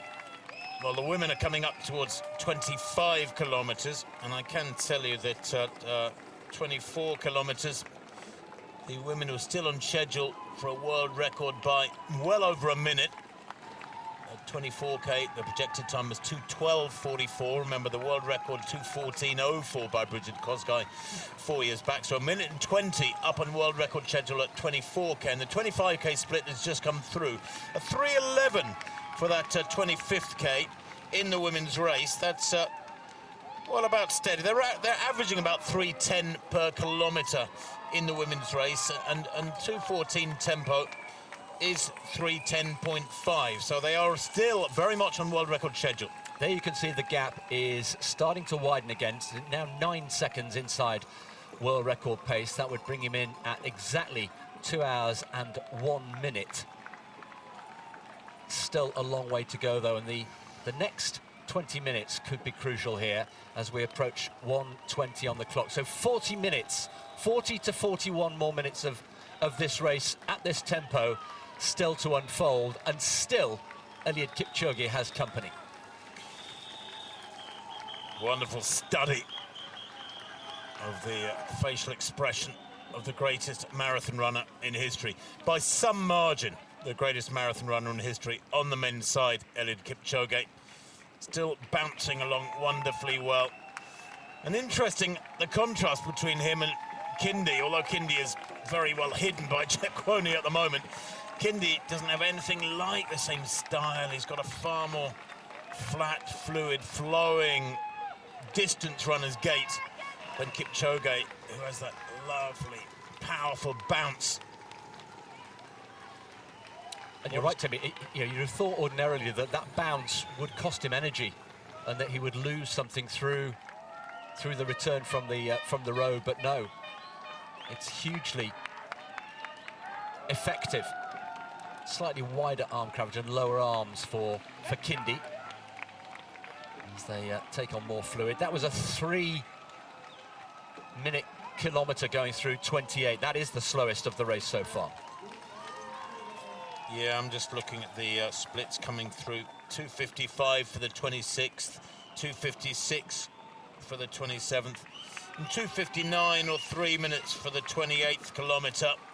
And the projected finishing time now is 2:01:30, so some way outside the world record. And Kindi, of course, well, depending on how he's feeling, he'll be delighted with the way this is going. What he doesn't want is Kipchoge now to accelerate. I wonder how much longer Kipchoge will keep going. He's doing a fabulous job. Of course, these pacemakers are professionals. They're fabulous runners themselves. They're paid money for this job. Very often they're given bonuses for getting to further points beyond halfway, 25k, 30k. I know at the London Marathon when I was working with Dave Bedford at the London Marathon, we used to give bonus, I think a small bonus for every further kilometre beyond 25k, just to if they could help get the elite athletes further and further into the race at a super tempo, at a planned tempo. And I hope Kipchoge's on the same sort of deal, frankly, Chris, because he's doing a fabulous job here. I mean, approaching 29k and still pumping it out for these two. Yeah, and actually I think he was not meant to be the lead pacemaker of the three. Can he get through to 30 kilometres? And at 30 kilometres, as seasoned marathon watchers know, often the racing starts. That's when the handbrake often comes off, and we are about 1.5 kilometres away from that. But Kindi's still there, and at what point does he start to think, do you know what, I can win this race? Well, we can go back to the women now, and I can tell you that while things are slipping, there's a bit of slippage in the men's race in the tempo terms. While we've got a fabulous race unfolding, that world record, and forget about 2 hours now, but the world record is looking unlikely. In the women's race, it's looking more and more likely. They've gone through 25k in 1:18:40, and that is the fat end of a minute quicker than Brigid Kosgei when she set the world record in Chicago back in 2019. So Tigist Assefa here at the moment is delivering. Now, I've got to say that guardedly because she's got, what, another 50 minutes or so of running to come, but she's on schedule through 26k for 2:12:43 is Brigid Kosgei. Long way to go yet, several acts to unfold, but as you can see, look at that, 49 seconds inside world record tempo. That world record tempo, that middle line of numbers, by the way, is steady tempo. And for world record, basically 2:14, give or take. You need 3:10 per kilometre. Well, she's just keeps knocking them out at 3:08, 3:13, 3:08, 3:10, 3:06 was her 26th kilometre. She's on her own now. She has pacemakers around her. And the scenario could not have worked out better for her, Chris, because I actually think that now sort of blue sky thinking, to coin a terrible cliche, is what she's got now. She just needs to focus upon these pacemakers and the clock and not worry about racing, which in a way is a psychological complication. Yes, and just as we say that, the sun comes out quite fittingly for the first time here in Berlin. constant checking of the watch, but she's looking good. And this is the story, as we speak, folks, this is the story of the Berlin Marathon unfolding. With all due respect to Eliud Kipchoge, things seem to be just starting to slip away. He still has got time to make that up, but at the moment he's slipped outside world record tempo. This young woman is well inside world record pace. And again, the information she's got on the back of the lead car there is absolutely vital. Isn't it, Tim? She's got her watch. She's constantly referring to the watch. Yeah, you can see the lead car top left of picture, 2:12:44. That's telling her the schedule she's moving at. So she will know full well that's 1 hour 20 seconds, 1 minute 20 seconds inside world record schedule. There's Chepkirui, Sheila Chepkirui Kiprotich, the wonderful Kenyan 32-year-old who set a personal best when she was third in Valencia on the 4th of December last year. She was fourth in London this year in 2:18. She's got great track PBs too. She's a 14:54 5,000 runner, 30:45 for 10,000. She is the real deal. She's very consistent, has run very fast half marathons as well. Said she wants around 68 minutes for halfway. And Sheila Chepkirui, well, she will have gone well inside that, just trying to establish what she did do through halfway. Looking at, just going into our system, Chepkirui went through halfway in 66:51, so she was well over a minute and more up on what she wanted for halfway. She's in uncharted territory. Around 260 metres is her lead at the moment. That's not enormous, is it? No. That's not enormous. That's, what, 50 seconds, something like that? Maybe pushing a minute for the lead women. Closer to 300 metres, actually. But that information on the lead car is a new addition in the last few years, and it's priceless, isn't it, for the runners who, yes, they've got their watches, but they can just keep their eyes focused ahead, and that's obviously in real time as well. She's moving wonderfully well, though, Chris. I mean, her last couple of kilometres have been 3:06 and 3:09 as safer here. She's only running her third marathon. She's relatively inexperienced. I mean, you look at somebody like Worknesh Adessa, who was with her for the first 20K or so. She's running her 13th marathon. Hiwot Gebrekedan, a 2:19 performer who's back there behind you, is running her 12th marathon. But Tigista Safer here, well, maybe it's that naivety, that lack of knowledge about the marathon distance that is to her advantage. She hasn't had any bad experiences. Yes, her 2:34, she said she was ill for her debut in Riyadh last year. That was in March last year. And then, of course, that fabulous win here 12 months back. And she's thinking, I'm sure, about the memory of that very positive day here a year ago, Chris. And she's just getting everything right at the moment. I mean, it is astonishing. And when you think that she's a former track runner, almost a sprinter, 54 for 400, 159 for 800, this is unbelievable. Well, I asked you the question a few minutes ago.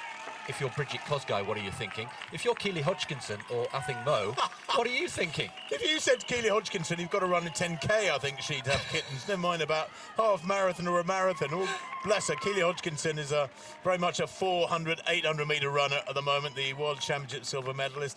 Athing Mo, who won the Diamond League final, of course, last Sunday, just last Sunday.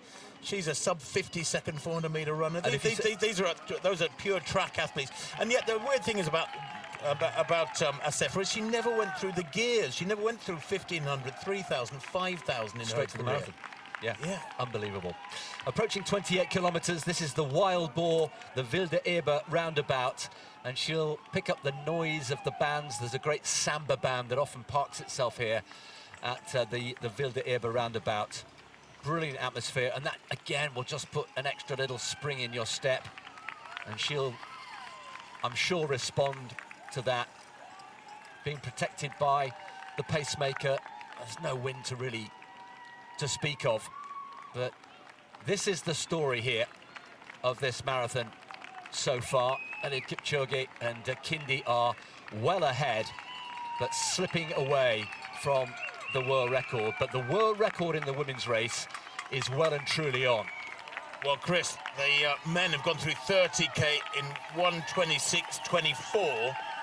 That is some 45 seconds outside the splits of last year. So they are, I think, just involved in a fiercely intense race in that men's contest rather than a chase for records of any kind now with 3/4 of the distance done. Look at the crowds here, fabulous crowds, and running through a tunnel of people like that is, well, it's a blessing, and at the same time it can be hard work. Many years ago, obviously the last century, I ran in the odd race where there were big crowds in Madrid, 10k races in Madrid and so on, where you're running through a noisy tunnel of people, and it's deafening. You can hardly think straight sometimes.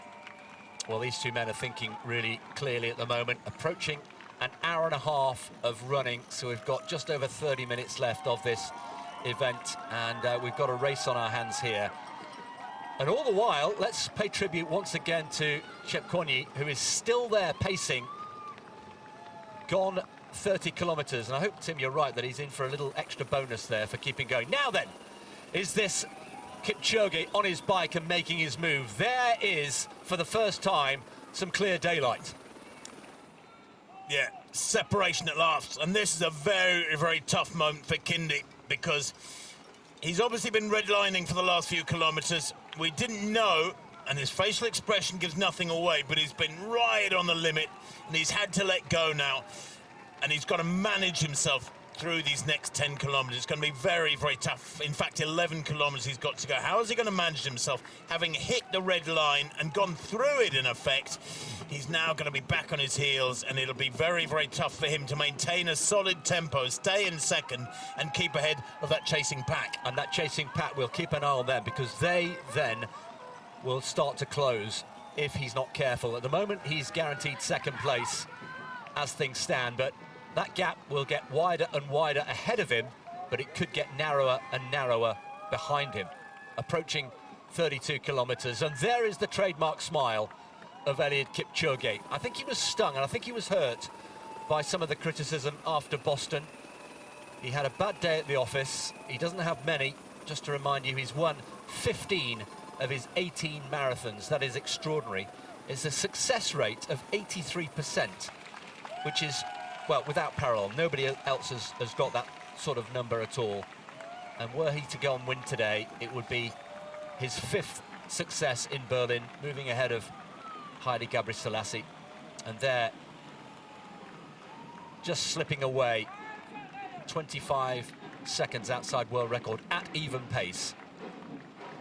Those numbers from last year. Now, do athletes of the calibre of Eliud Kipchoge go through bad patches and then find their legs again and rally? If so, then he's got about half an hour, about 10k of running in which to regain composure, up his tempo, and head back down towards 2:01. And this is the moment, the trademark little look over the shoulder, first from Kipchoge, then Kipchoge, and he was away. There you go, mate. It's all yours. Interesting, isn't it, Chris, that around the time Kipchoge broke away and created separation between himself and Kindi, there's the pacemaker, Kipchoge. What a fabulous job he has done. Massive pat in the back from him. Look at the cadence, though. Oh, and Kindi has paid. There it is, Kindi, and we're not surprised. He was redlining for most of the race, and his race is over. But Chris, he's been on 2:01 tempo for an hour and a half. Surely he had a 2:04, 2:05 in him, and he's just not managed those resources sufficiently. A little wonderful gesture there, a little fist pump from Kipchoge to the pacemaker to say, well done, mate, you've done a great job. But the news there is Kindi has also dropped out. So the pacemaker and Kindi, the only challenger to Kipchoge, both have finished their races. One has done a brilliant job, the other has surpassed all expectations. And now look at the cadence. It's almost as if a weight has been lifted, Tim, isn't it? Look at the body language. The smile's back on the face, he's lifted his legs, the arms are working harder. And now in the Berlin sunshine, Eliud Kipchoge is now going to set about. I mean, surely he can't wrestle back this world record from here. I doubt it very much, although maybe there will be a freedom, Chris, psychologically now for Kipchoge. On his own, glorious isolation out in front, and this is where maybe we will see Eliud take his gloves off, so to speak. There's Kindy. He has run a fantastic 3/4 of a race, but unfortunately for him, it's 42k, not 32k, and he is gone. Sad sight, but he will be back, and he'll be back with a bang, I'm sure, will Kindy. He's relatively inexperienced in the marathon distance, and he will have learnt so much from today. It'll take him a while to recover from it, but he will bank that experience, and he'll learn so much from Berlin 2023. Kipchoge here, Chris, I do think that he has an opportunity now to just stride on in his inimitable, isolated style and claw back a few seconds. At 31k, he was on 2:01:38 pace, so he's from somewhere. He's got to find 30 seconds over this next 10k to get back to world record. It's a big ask, isn't it? Not impossible, but it is a big ask. It's 3 seconds per kilometre. It's doable. It's doable. It's doable. But he says sitting in his chair with a glass of water. As long as it's only water. Yeah, there's been a definite marked in tempo and cadence here from Eliud Kipchoge. Well, normal service resumed. Marcel Hug a few minutes ago coming over the line to take the wheelchair title. Victory number 8 for the great man. The silver bullet. Winner. Yet again, Marcel Hug. A brilliant performance. And, well, a sprint finish in the end in the women's race. Catherine de Bruyne winning for the 2nd year running. She won on debut here last year in a course record, and she's beaten the course record again. What a brilliant performance, and Manuela Scher coming through in 3rd place. Eliud Kipchoge striding out, and around the time that Kindy dropped out, Kipchoge strode onwards, so the sun came out, and he is producing the usual. In Berlin is Eliud Kipchoge. Boeing disaster, Chris, heading for his 5th victory on the streets of Berlin. It does look as though some tension has been released. He wasn't looking tense before, but I think now that he's out on his own, he's got the streets of Berlin all for himself. It's clear daylight ahead, clear water, if you like. And there's an extra little spring back in the step there. I'm not suggesting for a moment that he was worried about Kindy. He must have thought in his heart of hearts, this guy can't keep this tempo up for the entire race, and so it proved. But there's a determination now on the face of Eliud Kipchoge, who's striding out towards what would be victory number 16 in 19 races. Quite extraordinary. Well, Tigist Safer has gone through 30k in 1:34.12, a 3:05, that 30th kilometre. She's accelerating. Her last couple of 4 kilometres, listen to this, she's gone 3:09, 3:09, 3:03, 3:05. She's finding extra legs. As Eliud Kipchoge, just a little way up the road ahead, is struggling to get back down towards world record splits. She is pummeling the world record splits of Bridget Kosgei from 4 years ago. 3:05, 3:06, her last 2 kilometres. In fact, she's gone through 31k now, and the projected time, wait for it, folks, 2:12.27. Now, that is a time that until not too many years ago was a great international class time for a male runner. 2:12.27 is what is being projected here. Another massive barrier. Barring disasters, Chris, in about half an hour, is about 40 minutes, is coming the way of Tigist Safer. Yet more history. We asked the question at the start of the programme, would we see a little piece of history again on the streets of Berlin? And so far, the answer, thanks to this young woman, is yes, we should. Still plenty of time to go, but again, a little smile on the face, which is always a good sign. Looking really nice. Eliud Kipchoge approaching 32 kilometres. Way out in front here. Kindy, just to remind you, who was his only company for the first 31 kilometres and a bit of the race, has gone. And now Amos Kipruto and the chasing pack are behind, but they are well behind. Approaching 35k, 1:40.07, I can tell you, was the split last year for 35 kilometres. That chasing pack that Kipchoge is with is 6 strong, mind you. So they can work together. Kindy is not now something that they could target. Kipchoge, 1:11:48 at 30k. Just double checking that. Yeah, 1:26:25 at 30k. Excuse me. And the chasing pack, a minute and 17 seconds back at 30k. Approaching 35 kilometres, Tim, and it feels to me like he may well have clawed back something of that deficit on the world record. We'll bring you the split as soon as we can. A reminder, bottom right, 1:40.07 was the split last year through 35 kilometres. He's got about another half a kilometre or just less, about 400 metres. I don't think he is doing any clawing, Chris. His last couple of kilometres have both been 2:57s. World record tempo is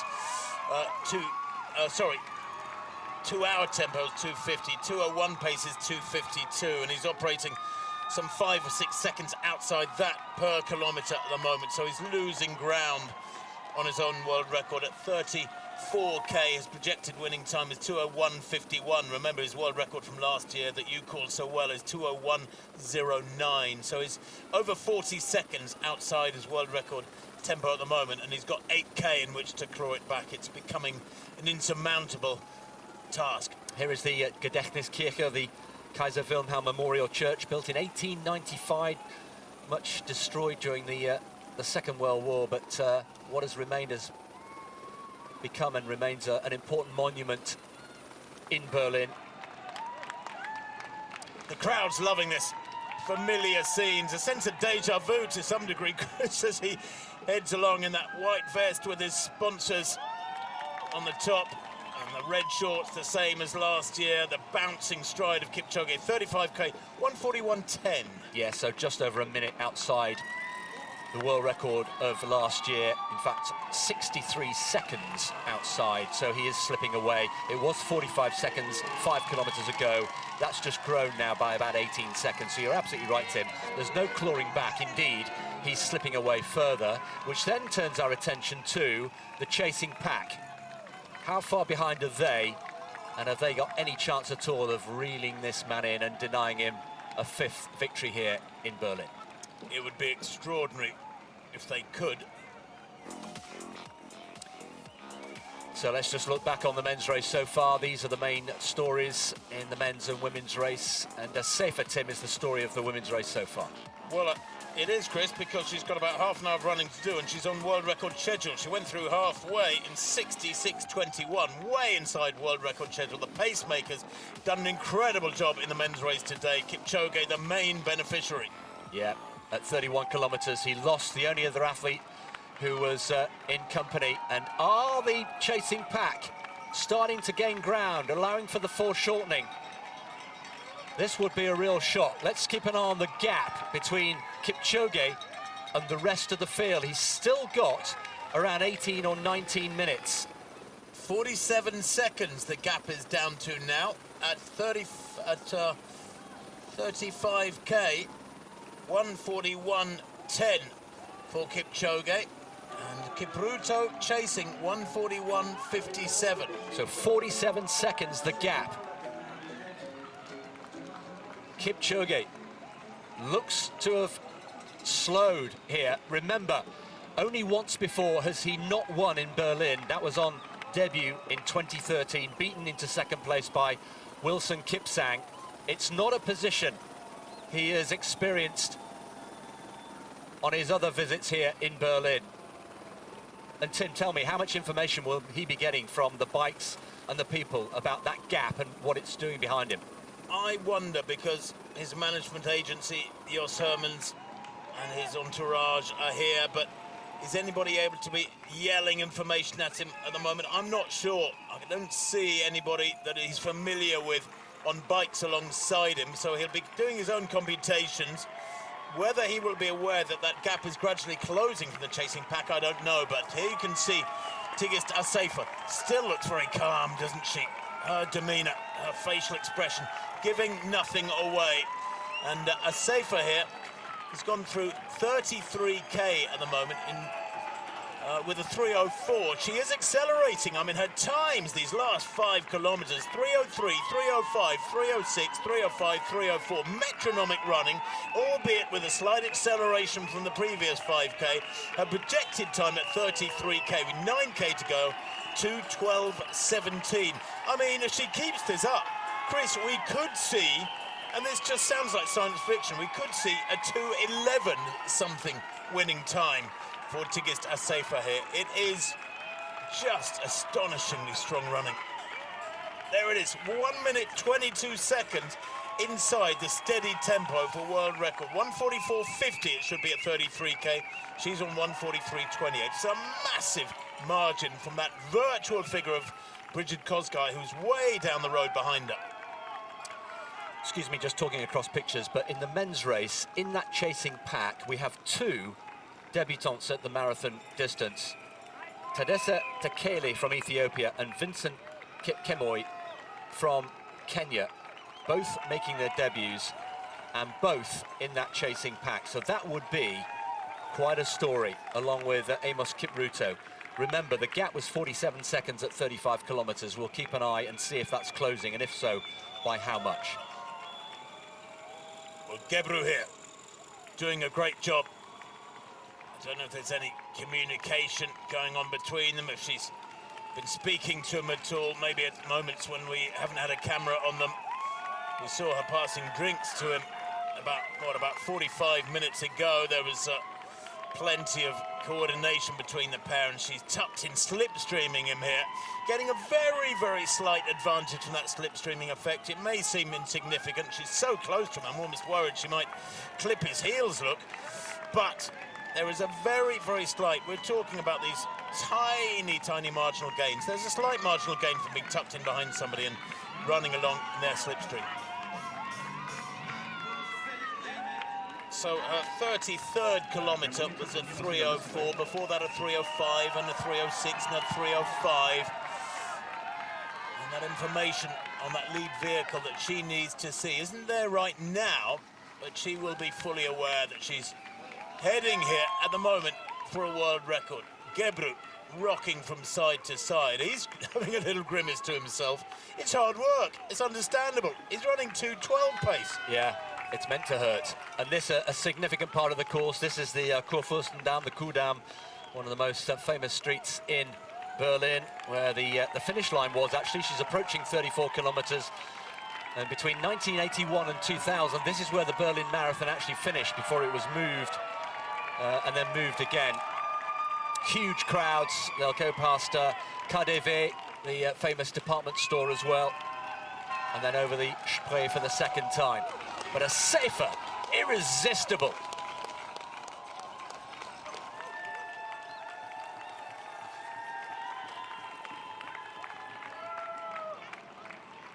So she's put the opposition to bed long ago now. She's been in fabulous form. Last year, 3 half marathons she won. She won here in Berlin. Her personal best for a half marathon, by the way, is not spectacular. You know, there are plenty of athletes around now who are running 64, 65 minutes. She's run 67 minutes. That was in Germany back in April last year. She's very much focused upon this event now. Well, the chasing group, look at that, are now, what, just about 200 meters behind. This is getting interesting. This is getting very, very interesting, and a little bit worrying for Eliud Kipchoge, who's still looking good. The bounce is still there, but is the tempo, is the rate at which he's running slower than that of the chasing pack? My impression is, Tim, that they are gaining, and we'll be able to bring you confirmation of that at 40K, but my sense is that that gap is closing. Well, that's 6 or 7 minutes away yet. It would be great to be able to see the gap back to that chasing group, but his last couple of kilometers are 2:59 and 2:57, and the gap is 43, 44 seconds. There you can see it's varying, it's hovering around 43 seconds, so it has closed a little bit. Over the last few minutes, it's gone from, well, now we're seeing it's 47, 52. It's hard to tell, that's quite some variation. Well, but if it's around 45 seconds, I think he'll be safe, because they're not closing it quickly enough. They're going to run out of road. They're going to run out of road, and just to remind you, it was 47 seconds at 35 kilometers. It is closing, but not enough. Here is Kipruto. We haven't seen much of him throughout the race. And the two debutants there, I mentioned, in the red, Kipchoge, Vincent Kipchoge on debut. He's got a 59.09 half marathon personal best. And on the right of picture there, Tadesse Tekele, the 21-year-old, a 59.41 half marathon personal best. That was in Herzogenaurach in Germany last April. What a debut, though, for these two. I mean, this is a story within the story, Tim, isn't it? Two marathon debutants here, and at the moment, Kipchoge in the red just disappeared off picture. There he is lying in second place. This is the chasing group, around 44, 45 seconds behind Eliud Kipchoge. Yeah, good to see this chasing group and the athletes therein wearing three.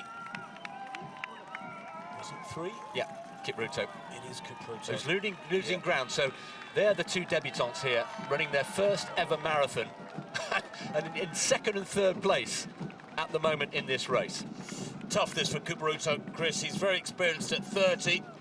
Yeah, he has run a 2:03. That was in Tokyo in March last year when he finished second to Eliud Kipchoge. He's in his 15th marathon, so he's got plenty of experience, and he will know probably that the writing is on the wall as he struggles to see those two go away from him.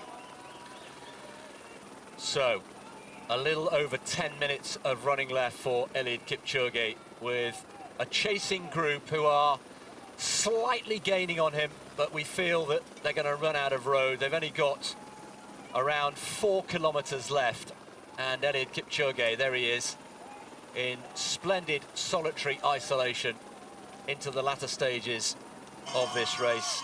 Down the Kudamm, he's going to do those dog legs and come out eventually on Unter den Linden. There he is, going past, I think he's going past our hotel, Tim, as we speak there, on the Leipziger Straße.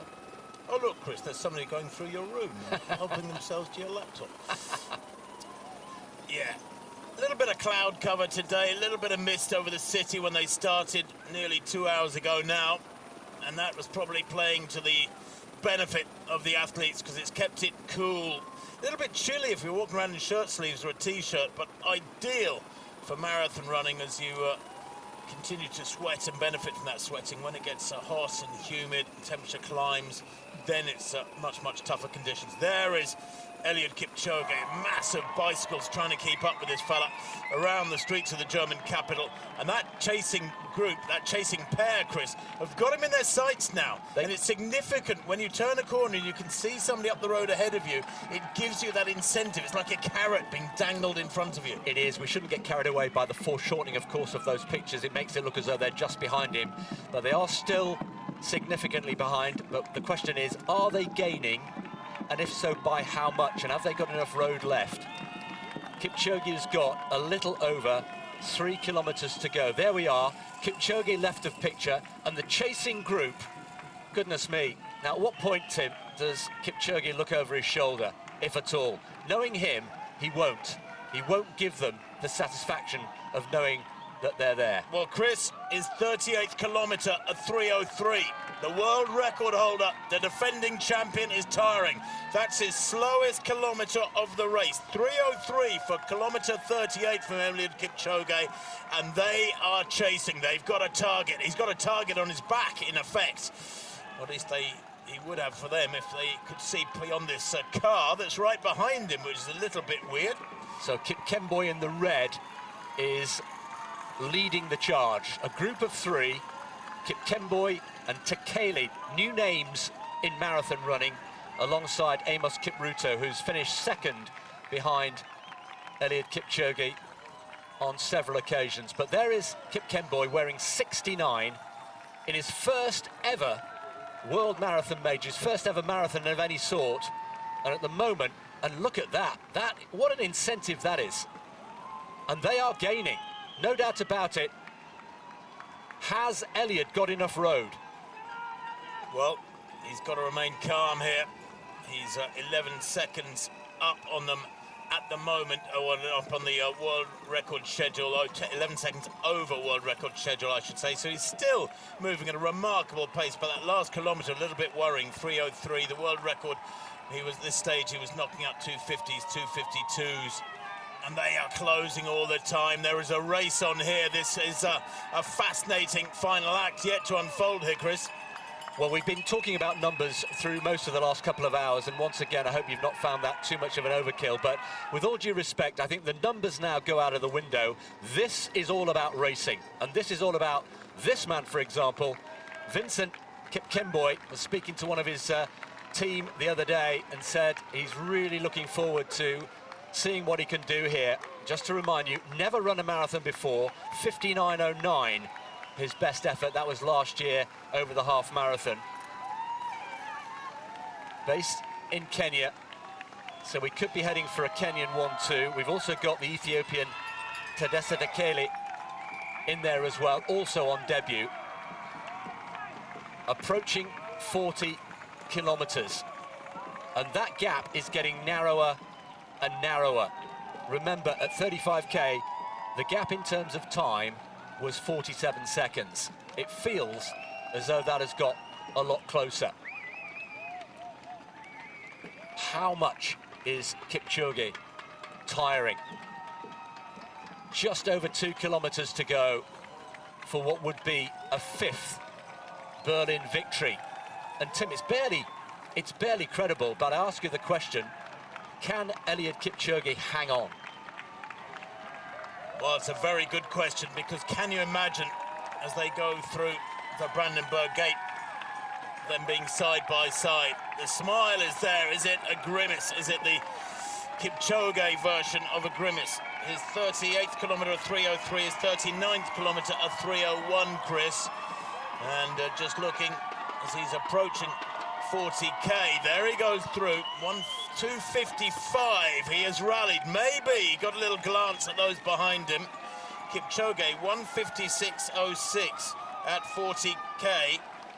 He's picked it up, and you know, last year, he did back-to-back 2:52s in the last 2 kilometres, and he looks as though he's rallied here. Maybe the message got through, and he's just picked it up. He's not about to relinquish his Berlin crown that easily, and there's a definite injection of pace. And has he got enough of a buffer there to get him home over the line? 31 seconds at 40k, so they've made up 16 seconds over 5 kilometres. The gap is still a reasonably healthy 31 seconds.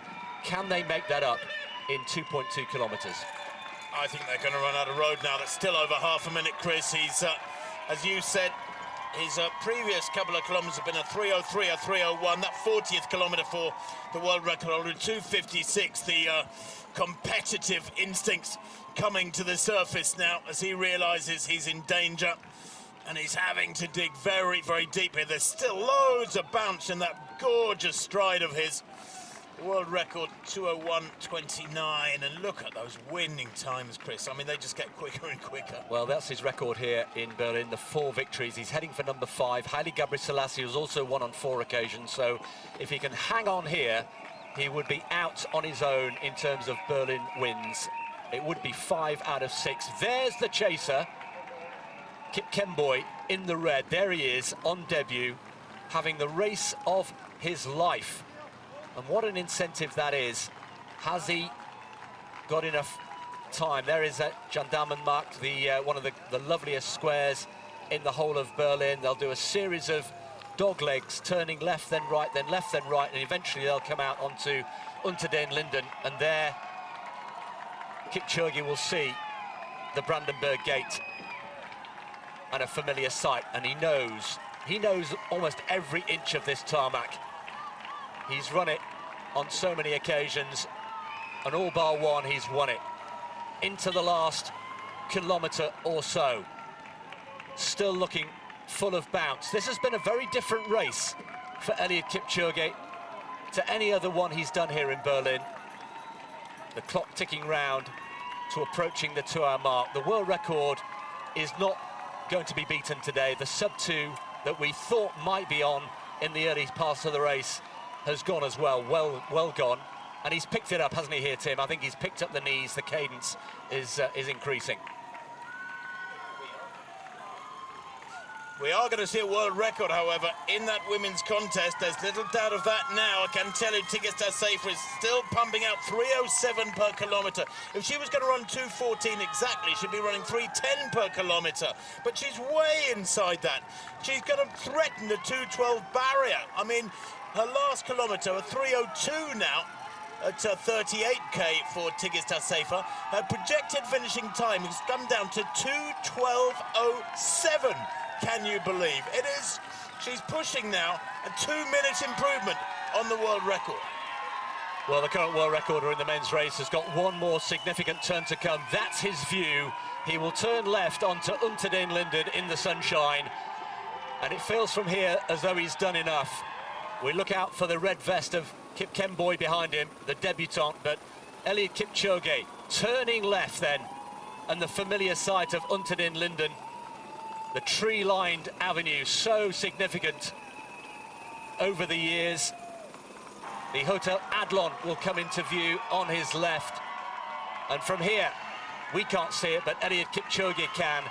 There he can now. There is the Brandenburg Gate, and from there he knows it's less than a lap of the track in track terms. Surely now he can't be beaten. The clock ticks round to 2 hours and 30 seconds. The world record will have to wait for another day, but Eliud Kipchoge is now on his way to a 5th Berlin victory.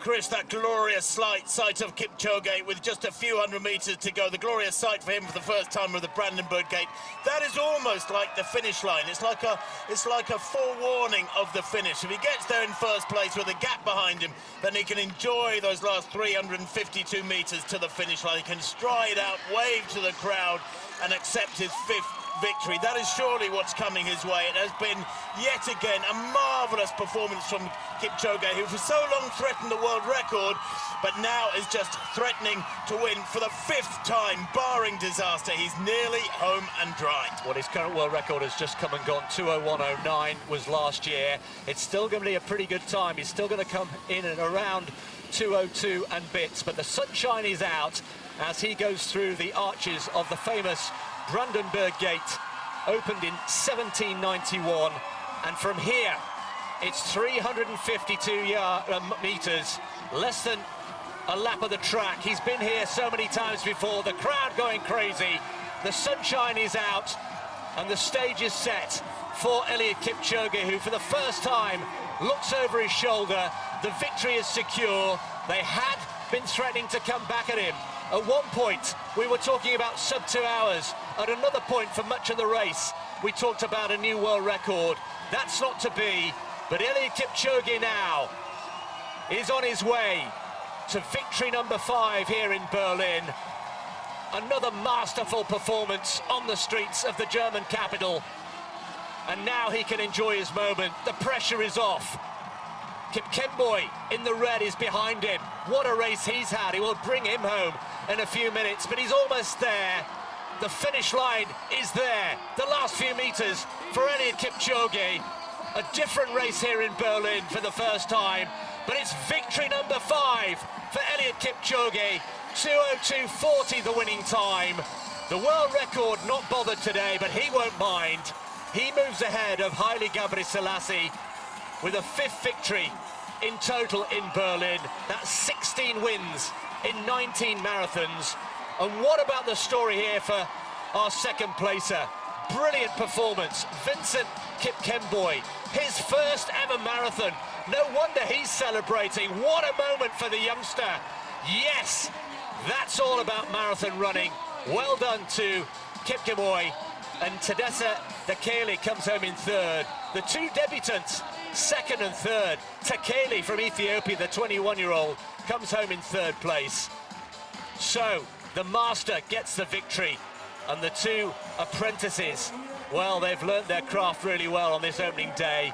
Brilliant performance by Eliud Kipchoge, and the Kenyan crowds, who are out here in number, are loving their moment. Victory number 5, a 5-star performance from Eliud Kipchoge. And the Kenyans celebrate yet again in style, proudly waving their banners aloft. What a run from Kipchoge. Officially his time 2:02.42, by the way. Another supreme performance where he turned back the challenges of the pretenders. 1-2 for Kenya with Tadesse Takele of Ethiopia in his debut, running 2:03.24 behind the debut run of Kip Kemoy, 2:03.13 for second. Oh dear. Well, just to put it into context quickly, 2:02.42 is the 8th fastest time in history, so not too shabby. Now, Tigista Sefa, back to her. We've been talking about the wonderful racing for the last half hour or so in the men's race. This is not racing, this is an exhibition performance from the Ethiopian. The reigning champion, the defending champion, the champion to be surely in just a few minutes' time. 2 hours, 4 minutes on the clock. Her projected winning time now has been gradually coming down towards 2:12. Her 39th kilometre was a 3:07. And that gave her a projected winning time of 2:12.07. And look at this, 1 minute 47 inside the world record. Bridget Kosgei's performance has been, well, threatened, but not broached since 4 years ago, 2019 in Chicago, when she lopped well over a minute off the long-standing, fabulous world record of Paula Radcliffe. Well, now the world record of Bridget Kosgei is about to be resigned to history, because this will be the world record holder surely in just a very few minutes' time, about 7 minutes away. Tigista Sefa through 40k in 2:05.14, 2:05.13. There is the first German, yes. Emmanuel Petros coming home in 2:04.59, so he said he was on 2:04 shape. It's a huge personal best. He's taken over a minute off his previous lifetime best on debut in Berlin, and surely has qualified for Paris next year in the Olympic Games. Well done to Emmanuel Petros, the German #1. Through 40k then in 2:05.14. Bridget Kosgei went through 40k in 2:07.11. She's 1 minute 57 seconds ahead of Bridget Kosgei. And still looking strong. The shoulders, the arms maybe beginning to roll from side to side a little bit more. Jared Ward there.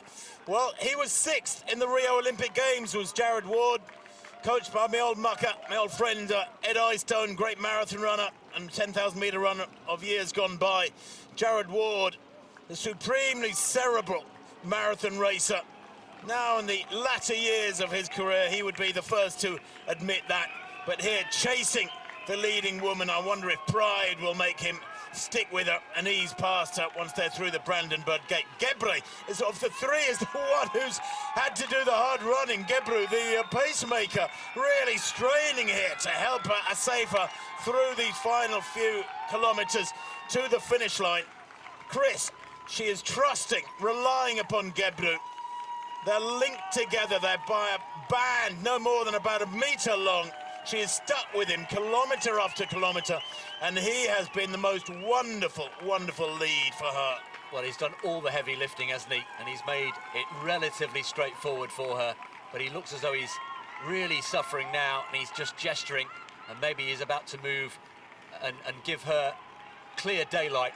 Approaching 41 kilometres, they've got just 2 more turns before they come into Unter den Linden, and as we saw with Eliud Kipchoge, once that final turn is negotiated and the Brandenburg Gate comes into view, then the heart can lift, and then you know you're home.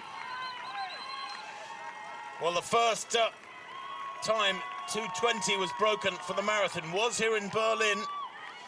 Naoko Takahashi back in 2001 for Japan, winning with 2:19.46.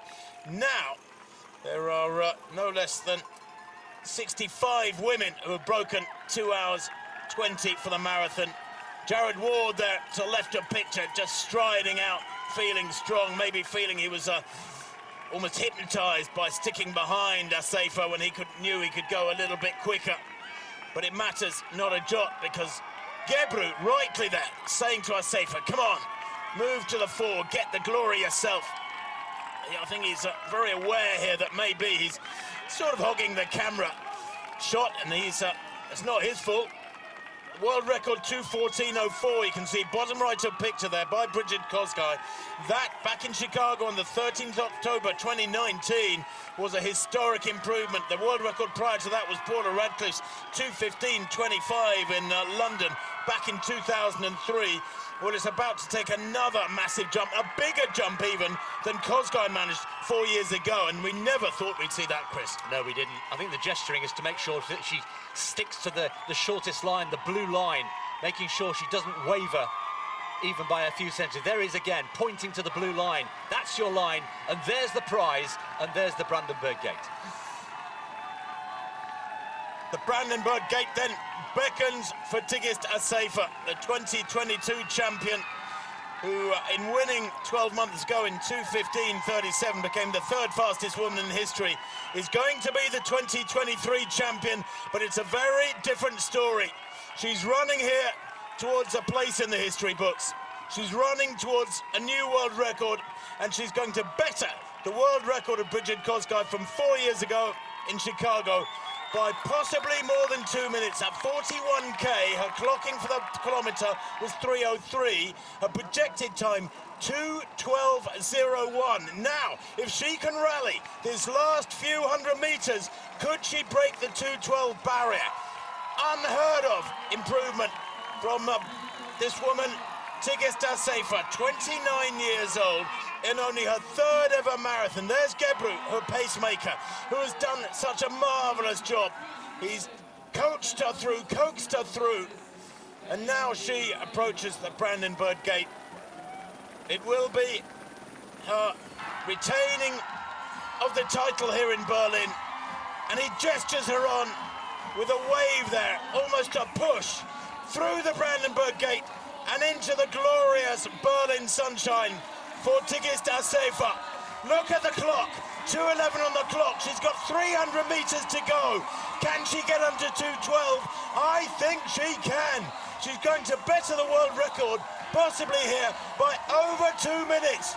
She's striding away now. This is the young girl who many years ago, back in 2014, ran 54 seconds for 400, a world-class 1:59 for 800 metres.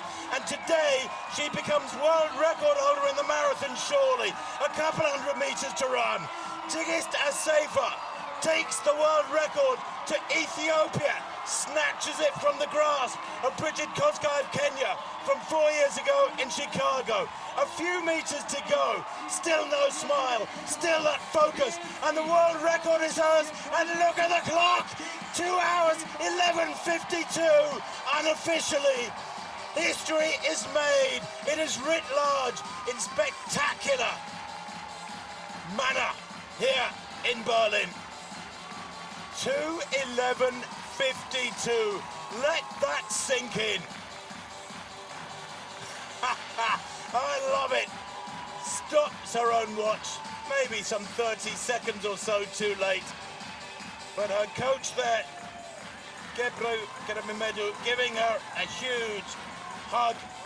She took 2.5 minutes off the course record last year, while she's just locked more than 3.5 minutes off her own course record from a year ago. And we are in science fictional territory here. Gebru gives her a huge hug. What a job he's done as her pacemaker throughout, all the way through to about 42 kilometres. He left the glory stretch to her. But Chris, that is the marathon performance of the year, the marathon performance in many respects for many years from Tigist Assefa. A delightful story from a young woman last year who shocked us all with that personal best by 18 minutes. Who thought she'd improve her personal best by over 3 minutes in a huge new world record today? Well, that is life-changing, isn't it? What a privilege to have witnessed that here in Berlin.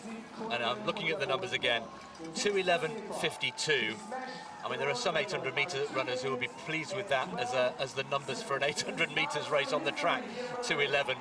But it's 2 hours, 11 minutes, 52 seconds. No wonder the coach is delighted. A little bit of history. And just a word about Paula Radcliffe. We haven't mentioned it already in commentary, but she's out on the course today, pacing a group at around 3:30 pace. And when you think about, Tim, the 2:15.25 that stood for over a decade, this has just sent that world record into the stratosphere. Bridget Kosgei, 2:14.04, and now 2:11.53 is the official time. 2:11.53, a new women's marathon record. Just staggering. No wonder she's giving those shoes a kiss. They have carried her well all the way through to the performance of all time in the women's marathon. Conditions perfect this morning in Berlin, but so many other things have to come together. Get your ducks in a row, as they say. So many things have to be aligned right. The training has to go well, day in, day out, week in, week out, for many months prior to a performance like this. Travel has to be right, the sleep has to be right beforehand, the food, the diet has to be right. Everything has to click, and it has today in spectacular fashion. That is huge credit to her and her support team. And here, the second place, by the looks of things, Sheila Chepkirui, when we can get her in focus, 32 years old, and she, coming towards the Brandenburg Gate, may threaten her personal best. She's about 2 minutes inside it at the moment, 2:17.29 for third in Valencia last December. She was fourth in London in 2:18.51. She is tired though, look at the difference. The stride, the gait of Asafa at this stage a few minutes ago was powerful. It was adrenaline fuel. It was an acceleration, whereas Sheila Chepkirui here, half smile, half grimace for her as she closes in on what looks to be a pretty comfortable second place. Yeah, had a baby daughter back in 2018, ran that personal best in Valencia on debut. 2:17.29. Dropped out of the sport in 2008, didn't return to elite athletics until 2015, so she had a number of years away from the sport. And then, of course, there was the interruption from COVID. But here she is, Tim, with just over 350 metres to go. Well, last year she mixed her track and road racing, including a win in the Berlin half marathon. That was in a 65.02. She became the 7th fastest ever in the half marathon, with third at the Ras Al Khaimah half marathon. She took a bronze medal in the Commonwealth Games 10,000 metres, behind Eilish McColgan's marvellous victory in the Vest of Scotland. And she has great track personal bests, and her last 4 half marathons, listen to this, 64, 67, 64, 65. Fabulously consistent at the half marathon. At the age of 32, can she improve? Well, she's not going to improve her best today, 2:17.29, almost up on the clock, bottom right of your screen. But it has nonetheless been a marvellous run from Sheila Chepkirui. Couldn't match Asafa for very long, and hardly surprising now when you see Asafa's winning time to 11:53 to give it the exact right mark, as Chris said. And she is hurting. She looks mortal, and that is almost reassuring for some of us who have been there in years gone by. She is working so hard for this time, and it's not far outside her lifetime best. A brilliant second there for Sheila Chepkirui in Berlin. And that official second place time for Sheila Chepkirui was just inside 2:18. It was about half a minute outside her lifetime best. Waiting for that to come through. 6 minutes, the difference between Tigist Asafa in first and second place Chepkirui. And Chepkirui taking second, and Shauri coming through for third place. And this is, again, has been a lonely run for her through the latter stages. Stressed, no time for smiling from her.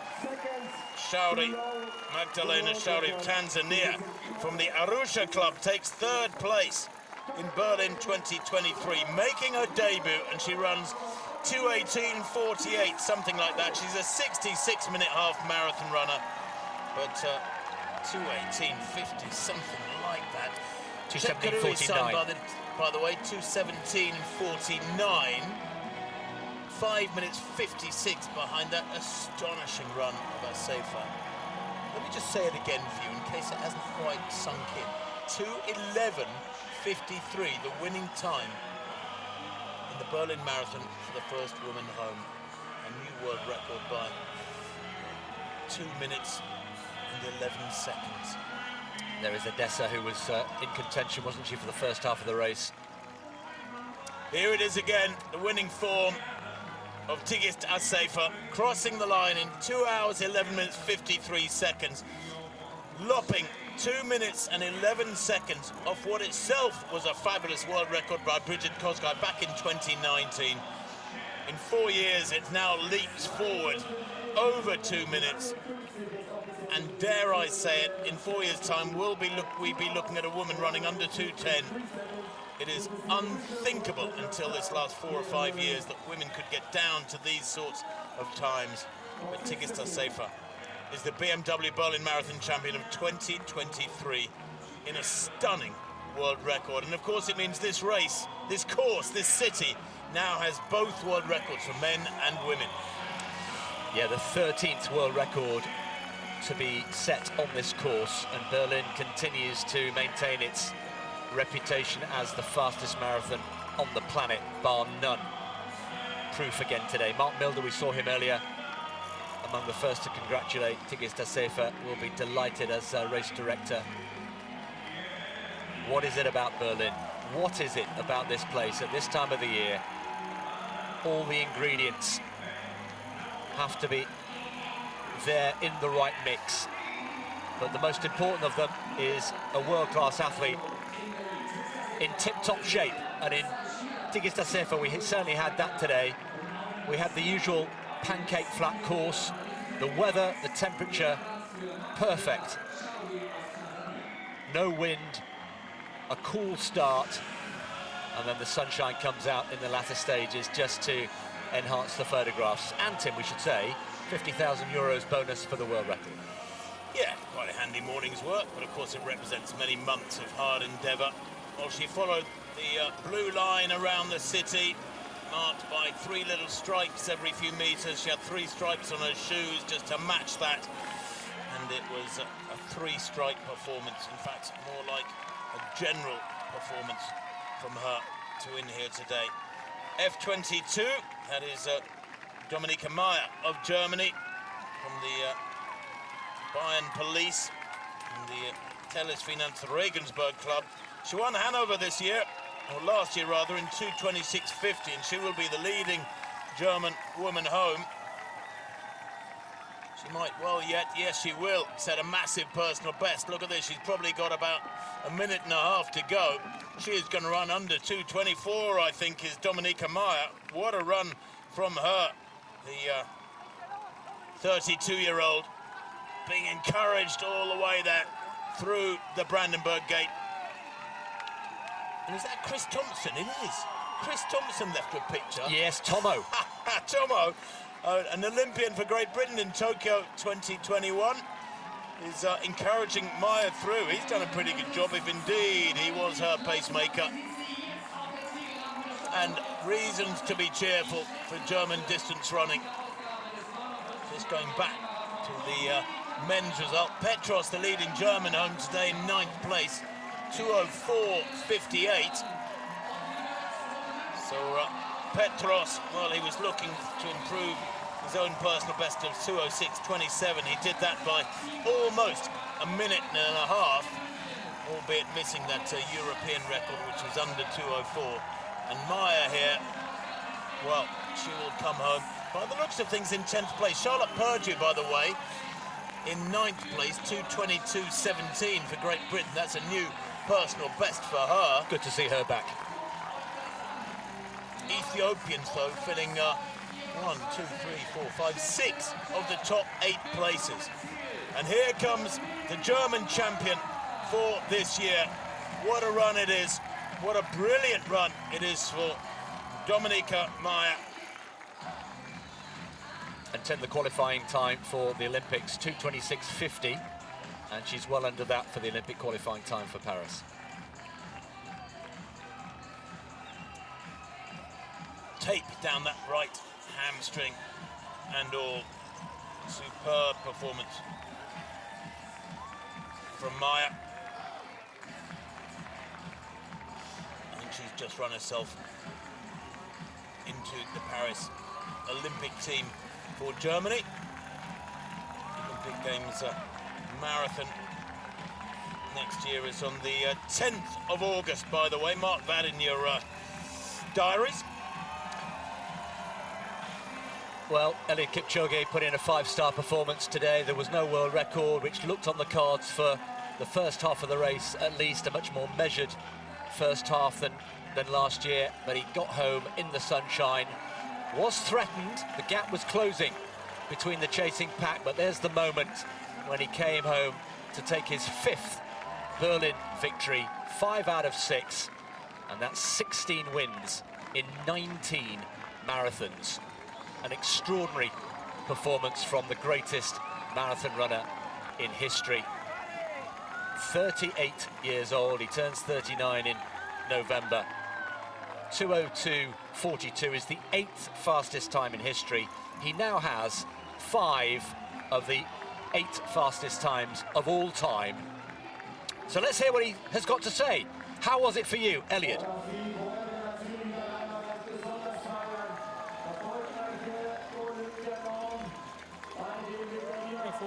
Because you were on world record pace, you fell away, and then were you coming under pressure at the end? Yes, I was really in a good way, but at the end of it, a little bit hiccups, but it's normal in a race. What was going through your head during the first half of the race? Because it was looking really good, very fast pace, not quite as fast as last year. So many of us were thinking you can break the world record again. I was expecting to do the same, but it's not come as I expected, but that's how sport is. So even you can learn, shall we say, lessons from a win? Absolutely, yes. I've learned lessons. I have won, but I did not break a world record. So it's going back again. Every race is a learning lesson. And I know you always talk about regeneration, recovery after a race, but of course everybody's thinking of the Olympics and Paris.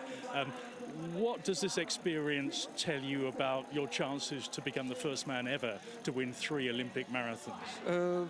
I want to really concentrate and get all the experience both of 21 marathons and put all the experience in next year in Olympics in Paris and try to be in the podium or to win for the 3rd time ever and make history.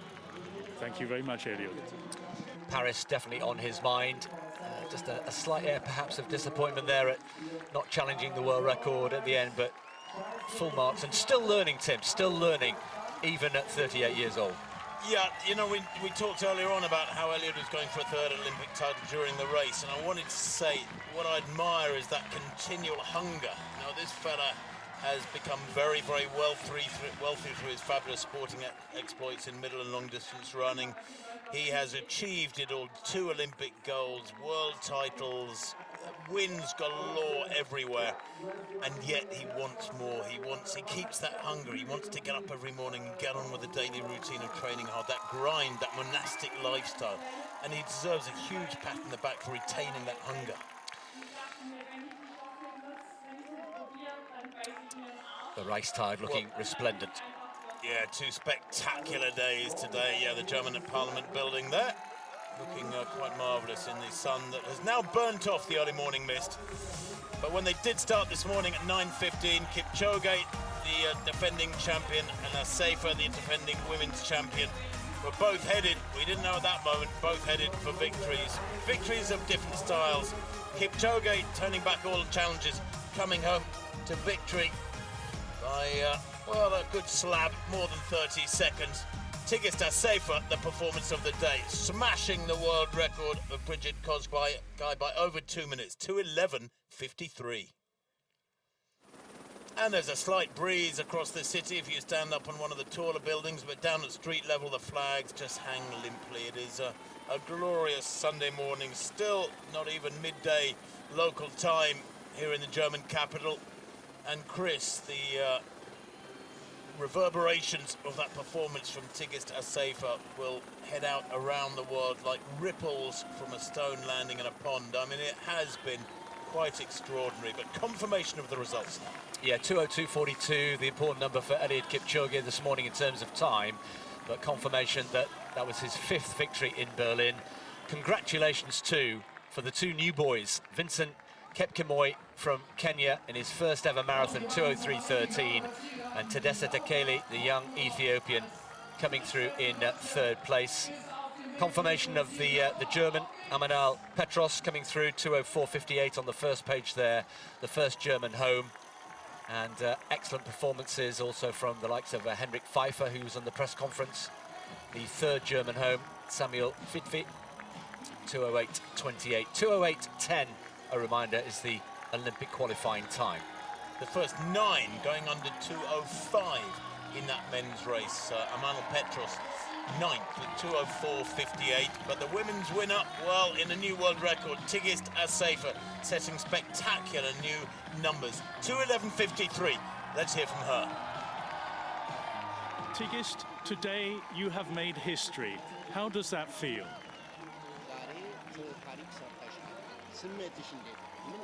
በጣም ደስተኛ ነኝ ምክንያቱም ይሄ ሪከርድ የሃርድ ወርከር ነው በጣም ደስታዬ ወደር የለውም እግዚአብሔር ይመስገን ነው ምለው እግዚአብሔር ስጦታ ነው ለኔ Meine Freude ist grenzenlos. Sorry, in English. Can we start it from the top? Today, Tigist, you have made history. How does that feel? በጣም ደስተኛ ነኝ በጣም ወደር ያለው ደስታ ነው የተሰማኝ ምክንያቱም ይሄ የሃርድ ወርከር ውጤት ነው አምላኬን ነው ማመስገን የምፈልገው የእግዚአብሔር ስጦታ ነው ነው ምለው እኔ I think that is the result of hard working which I have done for the last year. You made such a big improvement. Did you expect to break 2 hours 12?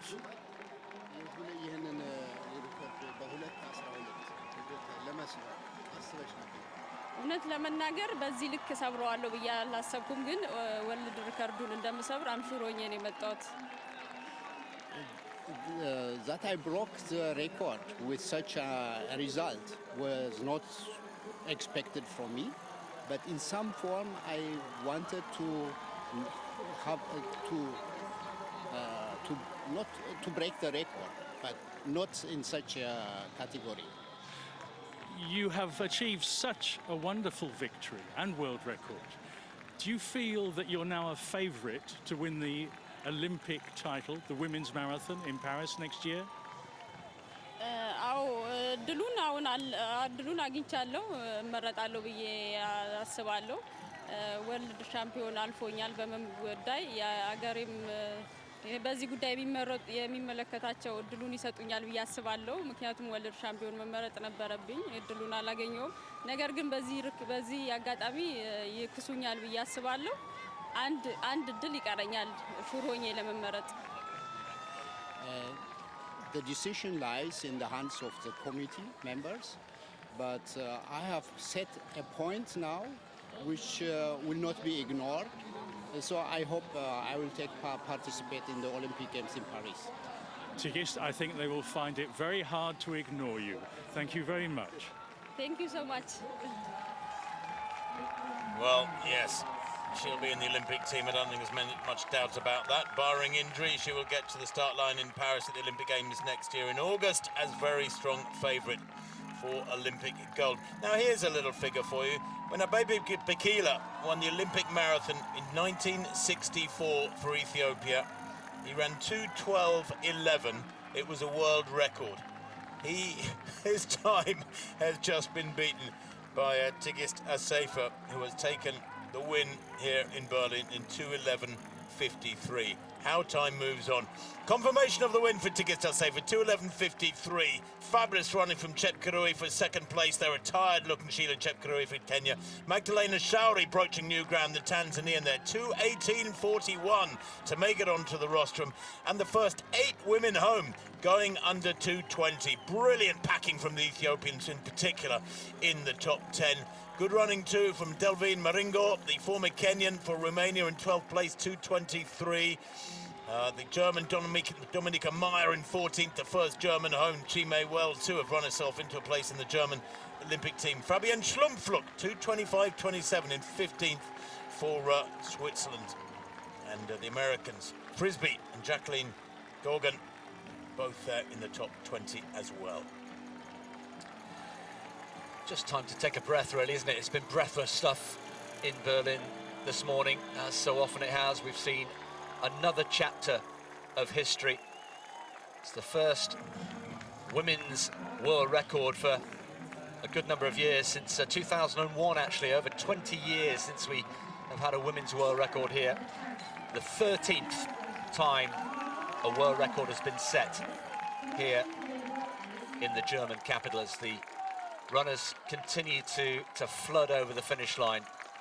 Nearly 48,000, as we mentioned, started and crossed the start line a little over 2.5 hours ago, and there'll be plenty more out on the course for several more hours as the temperature starts to rise, continues to rise throughout the day here on this glorious Sunday morning. Personal bests, reasons for running, backstories, as always, all very personal. In the green there, coming home wearing F47 is Anya Culling of Great Britain. She has a best of 2:34.45. That was in Copenhagen earlier on this year. She's going to be just outside that. With Culling, this is still great running. These athletes coming home in around 2:36. That is about, if you don't mind it in non-metric, about 6 minutes per mile. 2:36. Still brilliant running. These are athletes who still have to train very, very hard indeed. Their lifestyles dominated by their vocational decision to become marathon runners and give it everything. And I think they would all know, Chris, that on a day like this with pretty much zero wind, with 12-13 degrees at the start time, and not, you know, the temperature's climbing, but it's never become user unfriendly, has it? The temperature now in Berlin is about 17 or 18, even though the sun is bearing down the late September sunshine. They will all know they'll never get better conditions than this. Absolutely right. I think the keyboard operator who's putting in the results will be using the letters P and B quite frequently today. A lot of lifetime bests, I'm sure, for all of these runners. 2:36 is a very tasty time. That's a time that I could only dream of back in my marathon running days. Really very, very good indeed. 6-minute miling is not at all shabby. Great to see so many Kenyan fans here. They've taken over that stand, and the Ethiopian flag's out in evidence as well.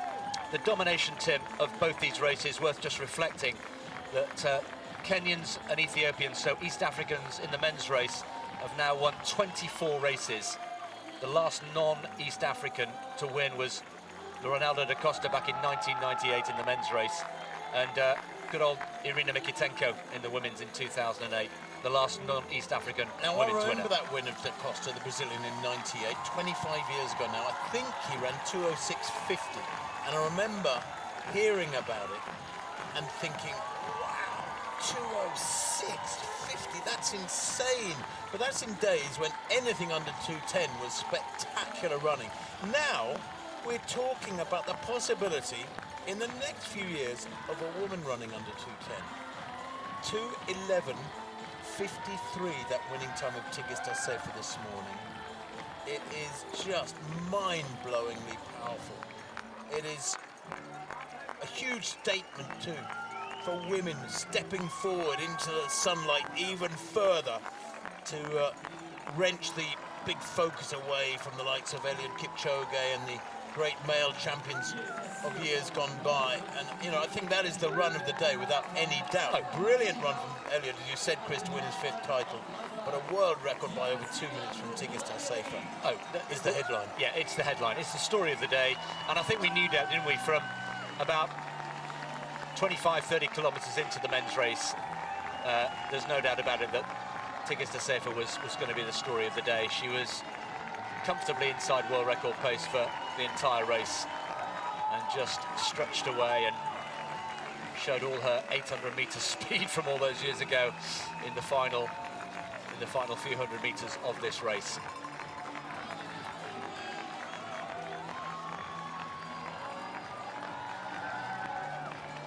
Nice to see also, Tim, the first name on the race number of each athlete. There's Tim going through, fittingly.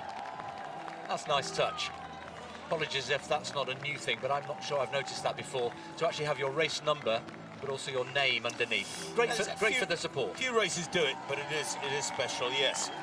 Somewhere out there, Paula Radcliffe's having her little run round. I think Chris mentioned it earlier.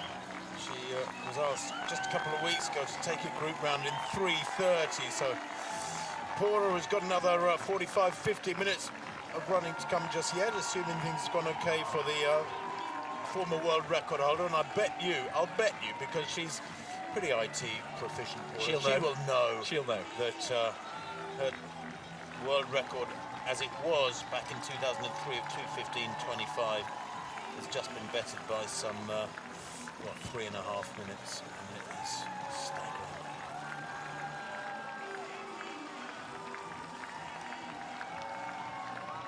But these are the moments that burn themselves into your memory, Chris. The hard work for the previous 42 kilometres of the previous 6 months, the build-up to this race, which so many of these athletes will have negotiated pretty well to get themselves to the start line and through to the Brandenburg Gate. That hard work is rewarded with memories and the applause and praise from the huge crowds who are in Berlin. I mean, I think if you look at the crowds in Berlin, it is one of the great races in terms of support from the city's populace, you know, along with London, New York probably, one or two others, but it is very, very special. And of course it teases up nicely for a very special year next year, the 50th anniversary, the Jubilee, the 29th of September.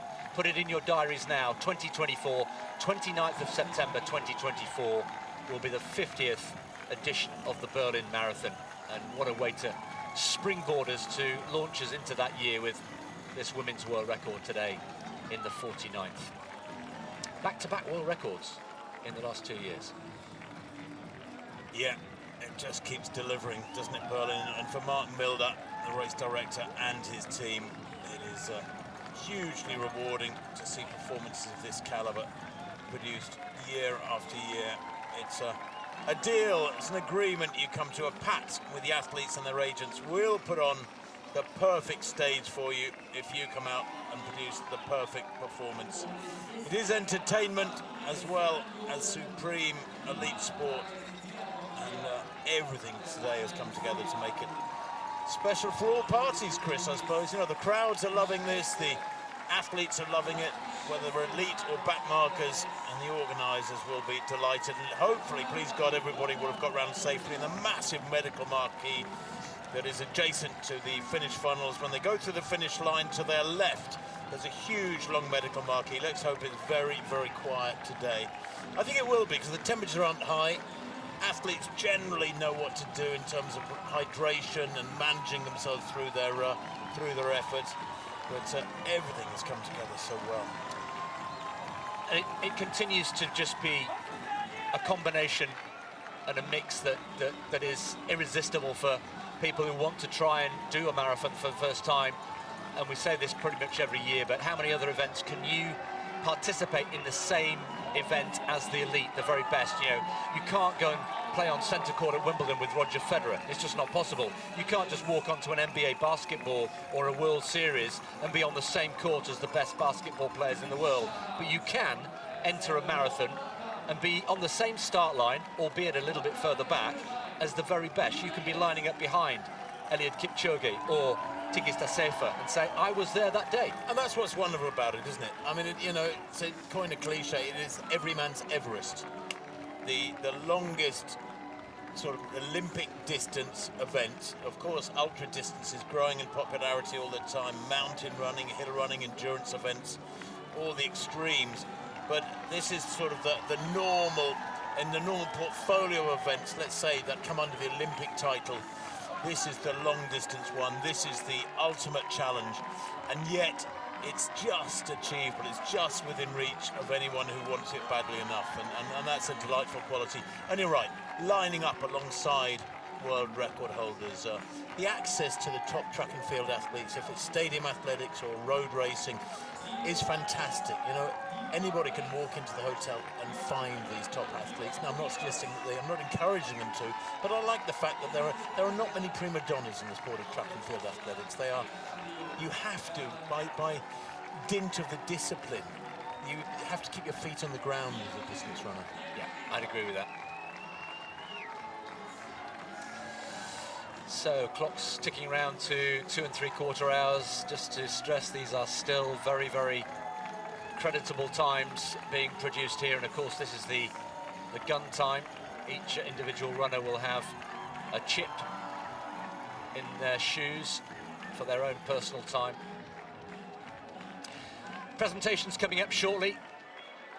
Podium finishes, and we'll have the top three in each of today's races to bring you. We've already heard from the winner of the men's race, Eliud Kipchoge, and the women's, Tigista Sefer. The story of the day, no doubt about it. The world record smashed in the women's race by Tigista Sefer from Ethiopia. I wonder what is happening in Addis Ababa right now, Tim. They will be going crazy. They will be going crazy in Addis Ababa after this world record. I'm heading off to Ethiopia for the very first time in my pretty long life. In a month or so's time, looking forward to going to Addis and catching up with some of the great runners. And it'll be fascinating to speak to some of them about whether they were sat in front of their TVs glued to the screen watching this morning, or we're out on yet another training run. But I'm sure there will have been millions watching this back in Ethiopia. I hope so. And in the Rift Valley too, a little distance away in Kenya, where of course Eliud's victory will have been cheered to the rafters, his 5th victory. And let's just ask the question while we've got a moment, Tim. Where does this leave Eliud Kipchoge? We heard him ask the question there in the interview, but what do you feel his emotions will be today, having won for the 5th time, but in a time by his standards that is some way off his best? Yeah, no, that's right. And I mean, you know, if Eliud is 38 or older, you know, the theory is that he's 38, but many people believe he's considerably older.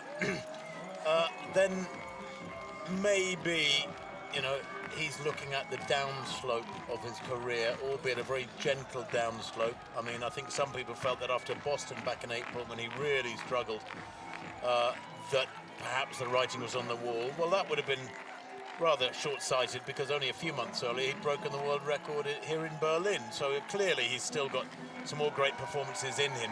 But has he got world records left in those legs anymore? I'm not sure. I think maybe one of the youngsters coming through, Kiplimo, the world record holder in the half marathon from Uganda. Cheptegei, maybe the world record holder at 5,000 and 10,000 metres, also from Uganda when he turned to the marathon, will be special. I'm not sure. I think Eliud will race through. He said he's going to do a spring marathon, as you mentioned earlier, whether it's London or Paris or Boston. I'm not sure he'll want to go back to Boston again, because he didn't enjoy those hills. But he wants to do a spring marathon and then the Olympic Games. Now, will he make his Olympic performance his swan song? If he were to get a 3rd gold or even a medal of a lesser colour, would he then retire? I'm not sure. Does he want to keep going? Or would he do New York and at least take part in all 6 World Marathon Majors, which was an ambition until recently. He wanted to win all 6. I think that's unlikely now, but he's never won New York. He's never run New York. So he's won Chicago, London, Tokyo and Berlin. Yeah. That in itself is some quartet. Oh, it's incredible, yeah. And I just wonder whether this performance today, 2:02.42 and victory, does that make his Olympic gold aspirations more or less likely? Have they taken a step back or a step forward? It's a tough one, isn't it? I'm sure he will think he can manage himself through to the Olympic Games and produce another great performance there. I'm just looking at the all-time list, 2:02.42. There's only Bekele, Kelvin Kiptum, who have run quicker than that. Yeah. So only 2 athletes in history have run faster than his winning time today, and yet we're talking as though there was some kind of a disappointment associated with his run today, or failure almost. And I don't want it to make it sound like that. Neither of us do, of course. No, certainly not a failure. He's a winner, and he's produced a performance that was full of character. You know, when you think that he had to put up with Kindy's attention for 3/4 of the race and then rebuff the challenge of those coming from behind, I'm sure he was aware that they were closing. They got within, what, 31 seconds at one point, and then he pulled away to win eventually by, what was the gap? It was exactly 31 seconds from Vincent Kipchoge. So he turned back that challenge with a very, very, well, characterful final 5K.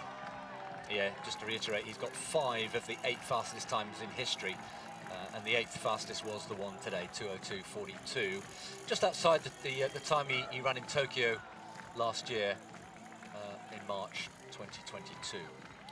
Only Kenenisa Bekele has run faster than him, than his time today on the Berlin course. That was when the Ethiopian, of course, won back in 2019 with 2:01.41, and actually missed the world record that day by 2 seconds. 2 seconds over 2 hours of running. Unbelievable, wasn't it?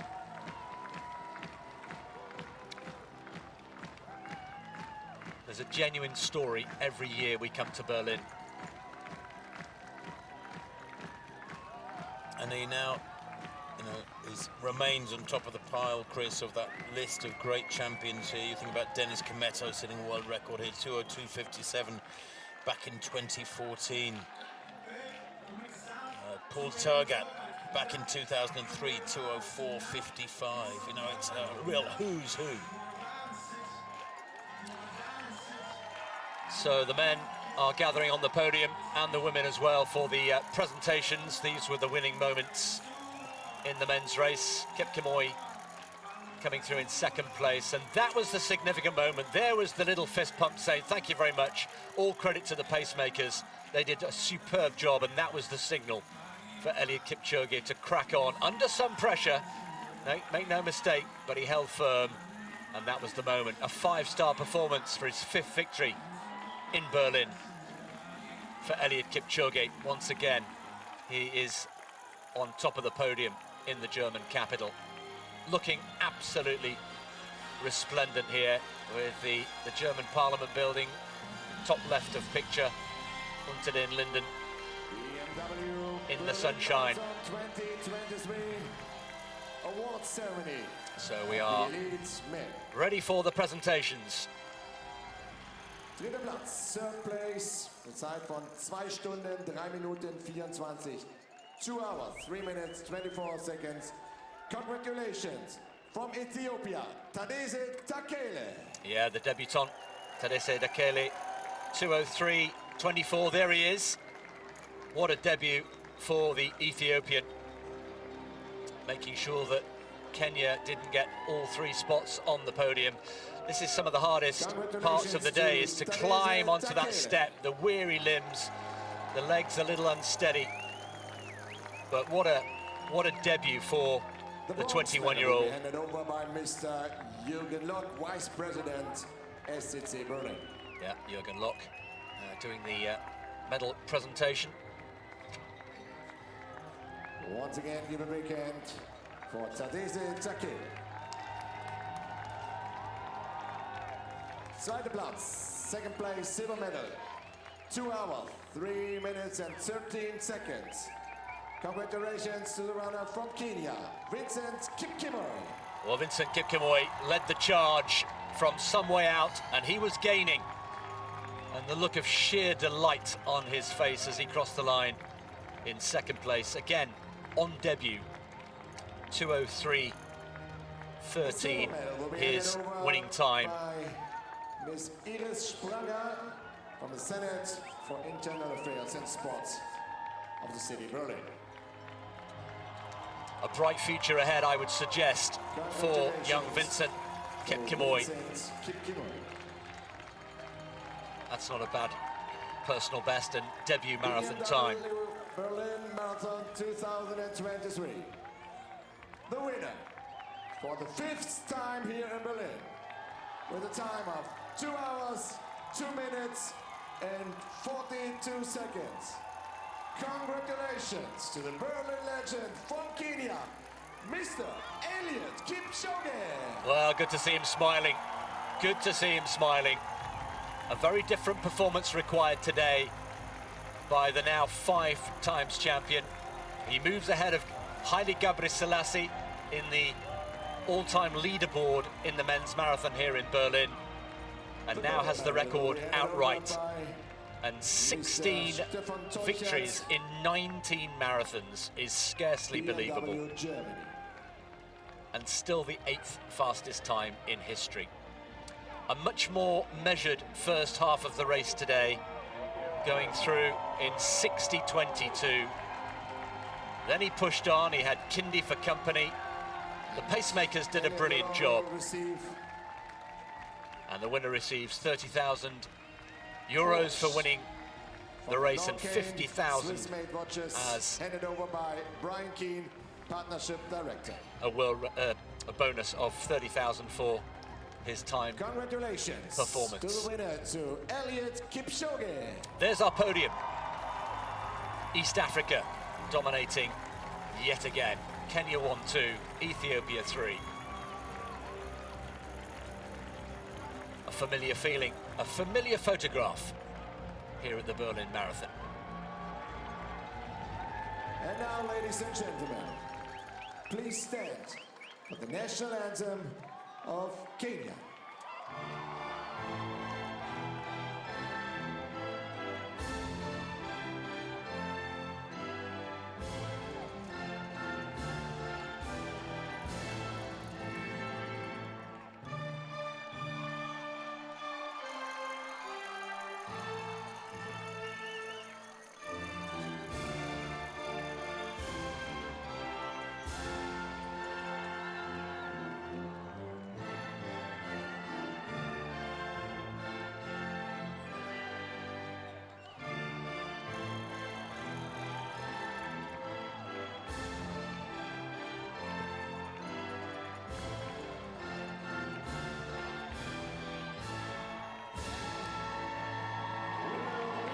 Eliud Kipchoge, top of the world once again, and his wife Grace and 3 children, Lynn, Griffin and Jordan, will be watching on from home, I'm sure. He calls them his ignition keys. They fire him up in the morning. And he's won here in Berlin for the 5th time in his career, a record. It is quite something, isn't it? Don't you just love those, can't call them steins, can you? No, it's not the Stein glass, is it? But the contents, well, I have to say, I don't know about you, Tim, they look very, very tempting. Well, you could have a swim in it, I don't know about drinking. But isn't that meant to be non-alcoholic? Yeah. In which case those fellas might well indeed have a sip or two. But they will be professional, they will rehydrate, they will get plenty of fuel into themselves, they'll get a massage, they'll get loads of sleep tonight. We're going to the post-race party that I think Eliud will be attending later on tonight here in Berlin, and then they'll all be heading off back to their homes like the rest of us through tomorrow.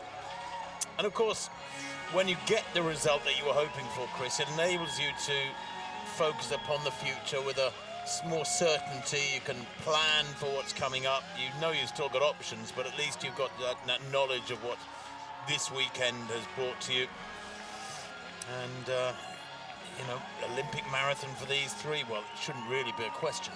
No, and just to go back to Boston, we've mentioned it a few times in commentary, the disappointment of finishing 6th. You know, you look at his time, it's a different course, of course, but Boston 2:09:23 in April, you know, that's a big chunk out of that time today, 2:02.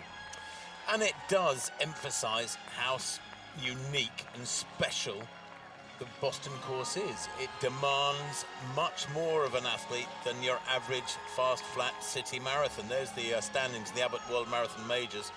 Eliud Kipchoge with 25 points from his win today. That is what you get for a win. And the other athletes, Gelmisa, Chebet and Kiptum, getting likewise scores for their wins in races prior to today in the series. Yeah, the new series started in London, so this is the second of the World Majors in the current cycle. Women's presentation coming up shortly.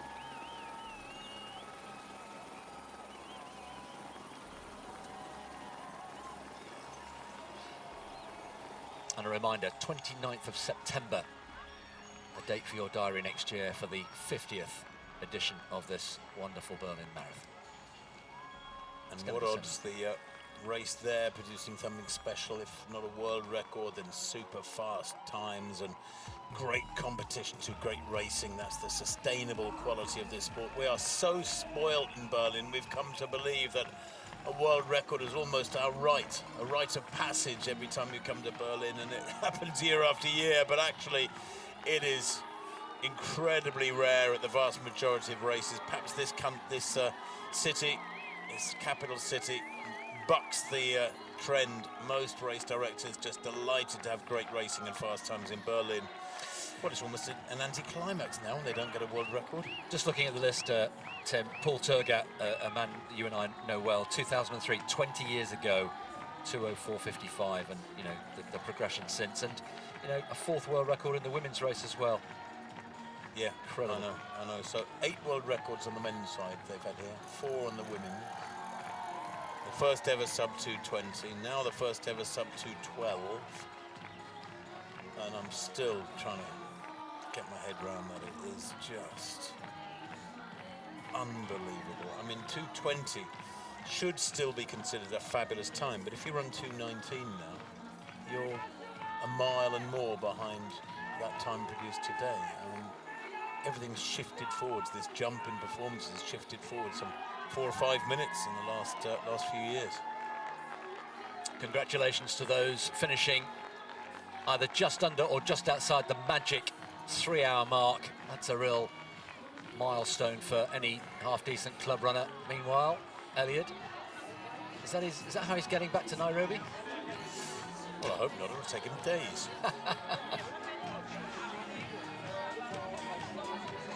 Yeah, you get the sense that he's delighted with that.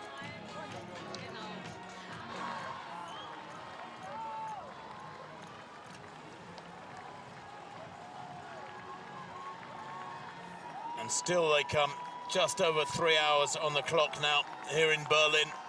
Still great running from each and every one of these athletes.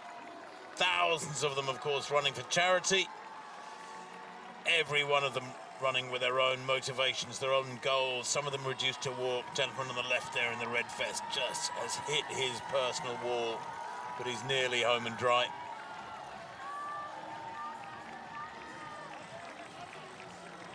Joyous scenes on the streets of the German capital, and long may this continue for many, many more years, please God. Ooh, there's a gentleman to the right of picture, struggling to stay upright as he comes to the line, battling for every meter. Oh, others falling at the line. Every story unique, and every one of them, I'm sure, if we had the time, would be fascinating.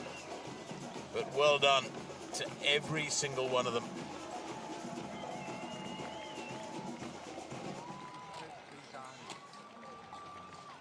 Just keep taking those liquids on board, so important.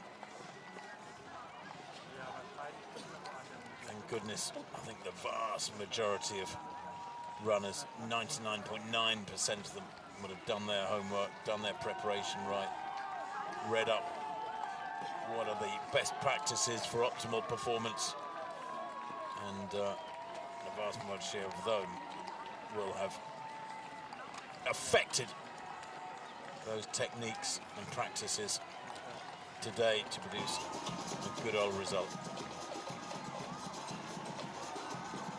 Massive thanks to, of course, as ever, I always like to especially in this day and age when there are so many options with what to do with your time. I always like to give a shout out to the volunteers. A race like this couldn't happen without the assistance, the time, the dedication, the generosity of thousands and thousands of volunteers, and many of them doing it for no reward, just the satisfaction of knowing they've helped others to enjoy a very, very special day, and in so doing they make it a special day for themselves. There's the 3-hour clock, timers, pacers going through, 3:03 on the clock, as you can see bottom right of your screen. But the women's presentation's coming up very shortly, we're being told. Chris, look at those flags hanging limply, hanging vertically, hardly a breath of breeze in Berlin. It's quite majestic, this scene. It is one of the great cities in the world, one of our favourites, not just for this marathon, but as a capital city, one of certainly in my top 3 cities in the world. 6,000 volunteers, incidentally, in total, help make this event what it is today. And I think it links back to the point you made about top athletes being grounded, Tim. I think that extends to everybody who's involved in these events. You know, we've both been involved in things like the London Marathon as well, and other marathons, and I think, you know, it's not like no other sport. There's no ego at the top, and you've got a very wide base at the bottom, and without that wide base at the bottom, things just don't happen. The organisation that goes in, the logistics, the planning, the water, the sustenance, the medals, the medical facilities, all of that. There's the form of the third placer, Magdalena Shauri of Tanzania. What a run it was from her. And in second place, Sheila Chepkirui. Shauri was wearing F38, but the athlete wearing F1, well, she lived up to that billing. I know they'll be punching the air and celebrating back in Tanzania at the Arusha Club. It was a debut for Shauri to take third place.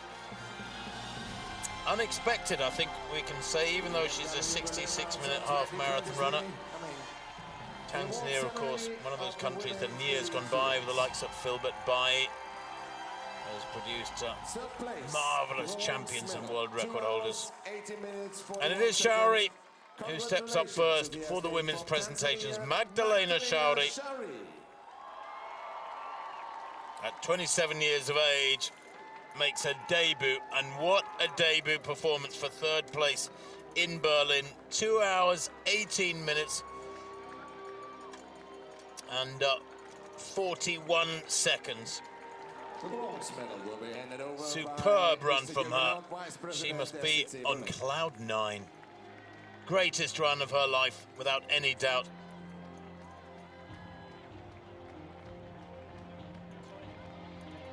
But she has arrived, and arrived in spectacular fashion. What will we see from her in years to come?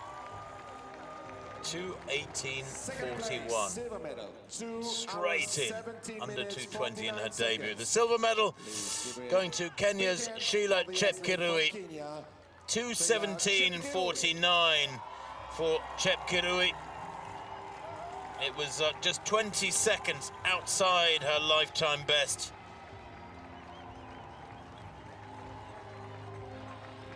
She ran 2:17.29 in Valencia last December. Well, here she is, what, some 10 months or so later, using 2:17.49 in a second place. And boy, did she work for it. She looked so tired in the closing few hundred meters.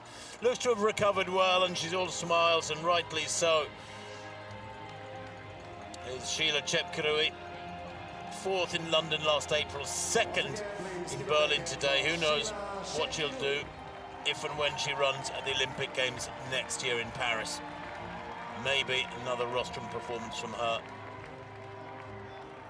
And the winner of the BMW Berlin Marathon. Well, the champion today, there's no doubting her credentials now. A new world record, 2:11.53.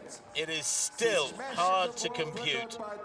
A massive world record by 2 minutes and 11 seconds. Tigist Assefa.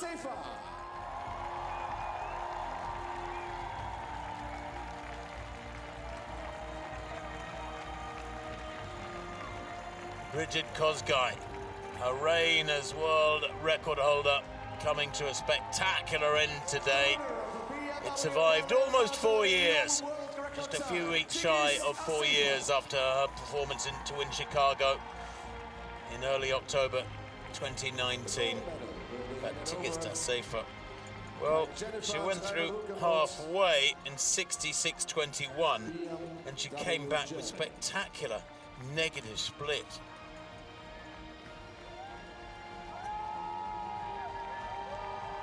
Indeed, her second half.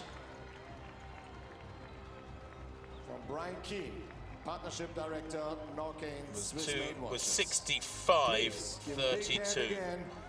Those the halves for Tigist Assefa, 66.21, 65.32 and 65.32 for the second half of a marathon. That has to be taken in as well. Very few women have run down there under 66 minutes for a half marathon in a one-off half marathon attempt. But now the national anthem of Ethiopia, of course.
BMW Marathon in Berlin, Tigist Assefa.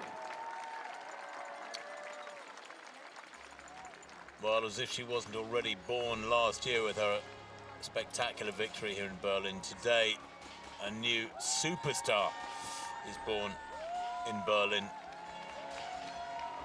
New ground is broached, and the look on her face when she saw the size of that glass of beer. One of the sponsors, of course, Erdinger. Sponsors, well, events couldn't take place without them. Some people get snooty about mentions of sponsors and too much commercial visibility. Well, just remember that they literally give life to these events. Without the Abbotts and BMWs and Adidases and the Erdingers, these events could not take place. The entry monies alone don't add up to what it costs to put on an event of this scale. You're shutting down a city of millions of people for the day, almost shutting it down in a way. The city, the best cities, embrace events like this. Some, a sad few, find them a bit of a nuisance, and race organisers have to battle local authorities to get the race on. But in Berlin, well, the cooperation, the coordination is as good as anywhere. It's world-class, Chris. Yes, it is. And again, we pay tribute to a very well-oiled machine with Mark Milder, the race director, at the head. And if you haven't been before, it's worth a weekend in Berlin, a long weekend. Soak up the city and see some world-class road racing. And once again, it has delivered. What a privilege it has been to witness one of those jaw-dropping moments in elite sport. We're almost being spoiled, aren't we? We're getting used to it here in Berlin. Eliud Kipchoge last year, and now Tigist Assefa. improving on her own course record, which in itself last year was truly astonishing, but today she took it to new levels. The first marathon from a woman under 2 hours and 12 minutes. Well, Chris, isn't it funny? We heard whispered rumours that she was going for 2:12 today, but clearly that was the case, because the way she set out her stall, going through halfway in 66.21, and then coming back with, what did I work out, 65.32 for the second half. I mean, it is, you know, she ran optimistically, and it was justified optimism and aggression. It was. And at no point, maybe just, I think you said in commentary towards the end, there was just a slight rocking of the shoulders. There are our two winners today. Assefa for the second time, Kipchoge for the fifth. But the story, I'm sorry, Adelaide, but the story today all about Tigist Assefa.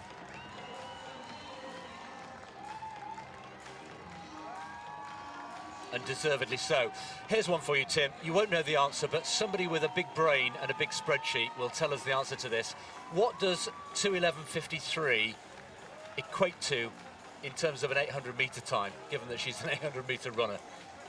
Oh, what a world record. You've got to be talking about 152 flat or something, haven't you? I mean, you know, if you were going to extrapolate. Yeah. What I can tell you is what it means per kilometre. 2:11:53. I'm just going to go to this super chart I was given a few years ago, which is now getting very ragged.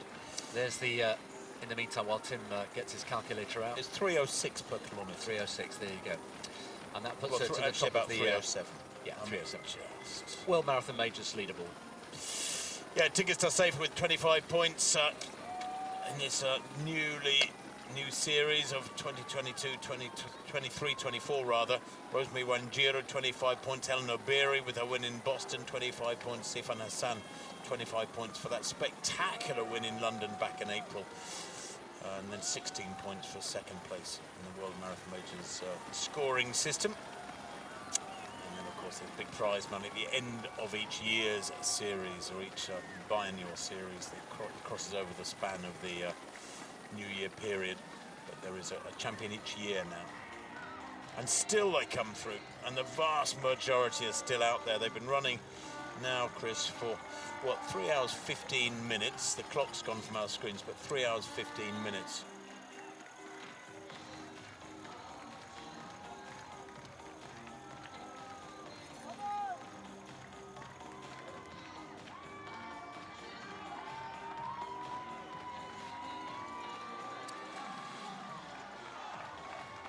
Well, this will be the scene for a good few more hours. 3:15 is still a very respectable time. They're the results of the flying 400 in the men's wheelchair race. The race itself won by Marcel Hoog, but 42 seconds over that stretch. I think we picked it up in commentary at one point on the course, so an extra bonus, financial bonus for Marcel Hoog, the silver bullet, winning his 8th Berlin Marathon today. He is simply unbeatable. Tokyo, London, Boston, and now Berlin. And Manuela Scher, not winning the race today, but winning the flying 400 with that 50.8 second stint. So something of a consolation. Eden Rainbow Cooper, who was second in the flying 400 and the race overall. Final thoughts then. Well, we shall say goodbye to you now. Yes, another spectacular day in Berlin. There's no better way of putting it than to say that everything was just about perfect here in the German capital. A world record for Tigist Assefa of Ethiopia, 2:11:53, an improvement on the world record from 4 years ago by Brigid Kosgei of 2 minutes and 11 seconds. New territory, sub 2:12, hard to believe. And a 5th win for Eliud Kipchoge, 2:02:42. No world record, but a battling performance, turning back the challenge of young pretenders in spectacularly strong fashion. And again, only 2 athletes ever have run faster than that time than Eliud Kipchoge's winning time today. So win number 5 for Kipchoge, and his legendary status continues. From myself, Tim Hutchings, and Chris Dennis here, very close to the finish line. at the Berlin Marathon of 2023, the BMW Berlin Marathon of 2023. We'll say goodbye to now. From all the production crew, everybody out there who's made it so wonderful, a massive thank you to the volunteers as well, and all the runners that get home safely. Thank you, and bye-bye.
Zweitplatzierter from Kenya, Vincent Kipchoge.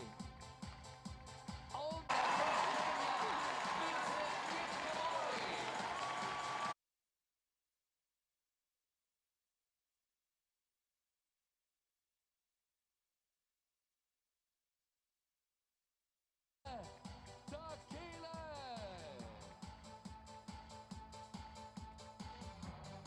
Und da kommt der schnellste Deutsche Amanal Petros.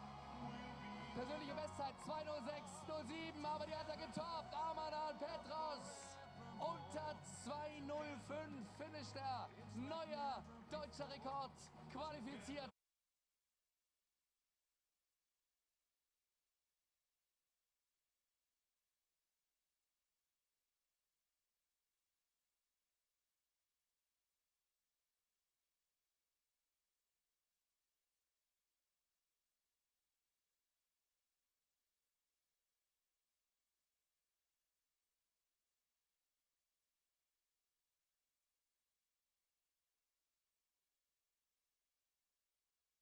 Organisator Berlin Marathon und ich bedanke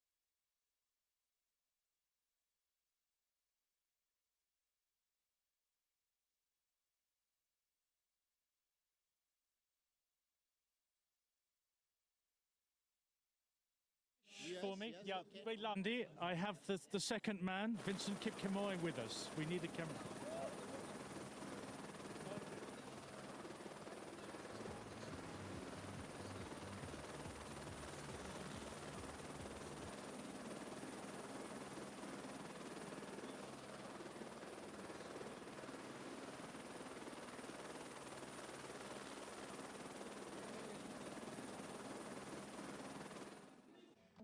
auf ihre letzten Meter gehen. Sie ist sozusagen in Richtung Pariser Platz unterwegs. Gleich kommt... Ja, das dauert noch. Wir machen erst die Frauen und dann die Männer. Okay. Sie wird ihn nicht nur laufen. Kipchoge aus Äthiopien wird diesen Weltrekord pulverisieren. Der liegt bei 2:14:04. Sie wird ihn nicht nur laufen. Tigst Asefa aus Äthiopien wird diesen Weltrekord pulverisieren. Hier Sie sehen, zusammen mit einem Pacemaker, die Zeit hinter ihr. 2:10:19 nochmal zur Erinnerung. Aktuelle Weltrekordzeit.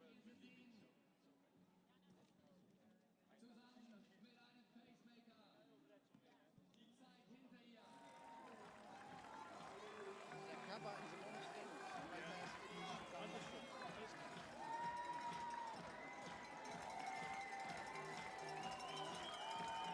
Aufgestellt 2:14:04. Und jetzt, ihr Lieben, heißt es Fahrt aufnehmen für...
some ways was that the hardest victory for you because you were on world record pace, you fell away, and then were you coming under?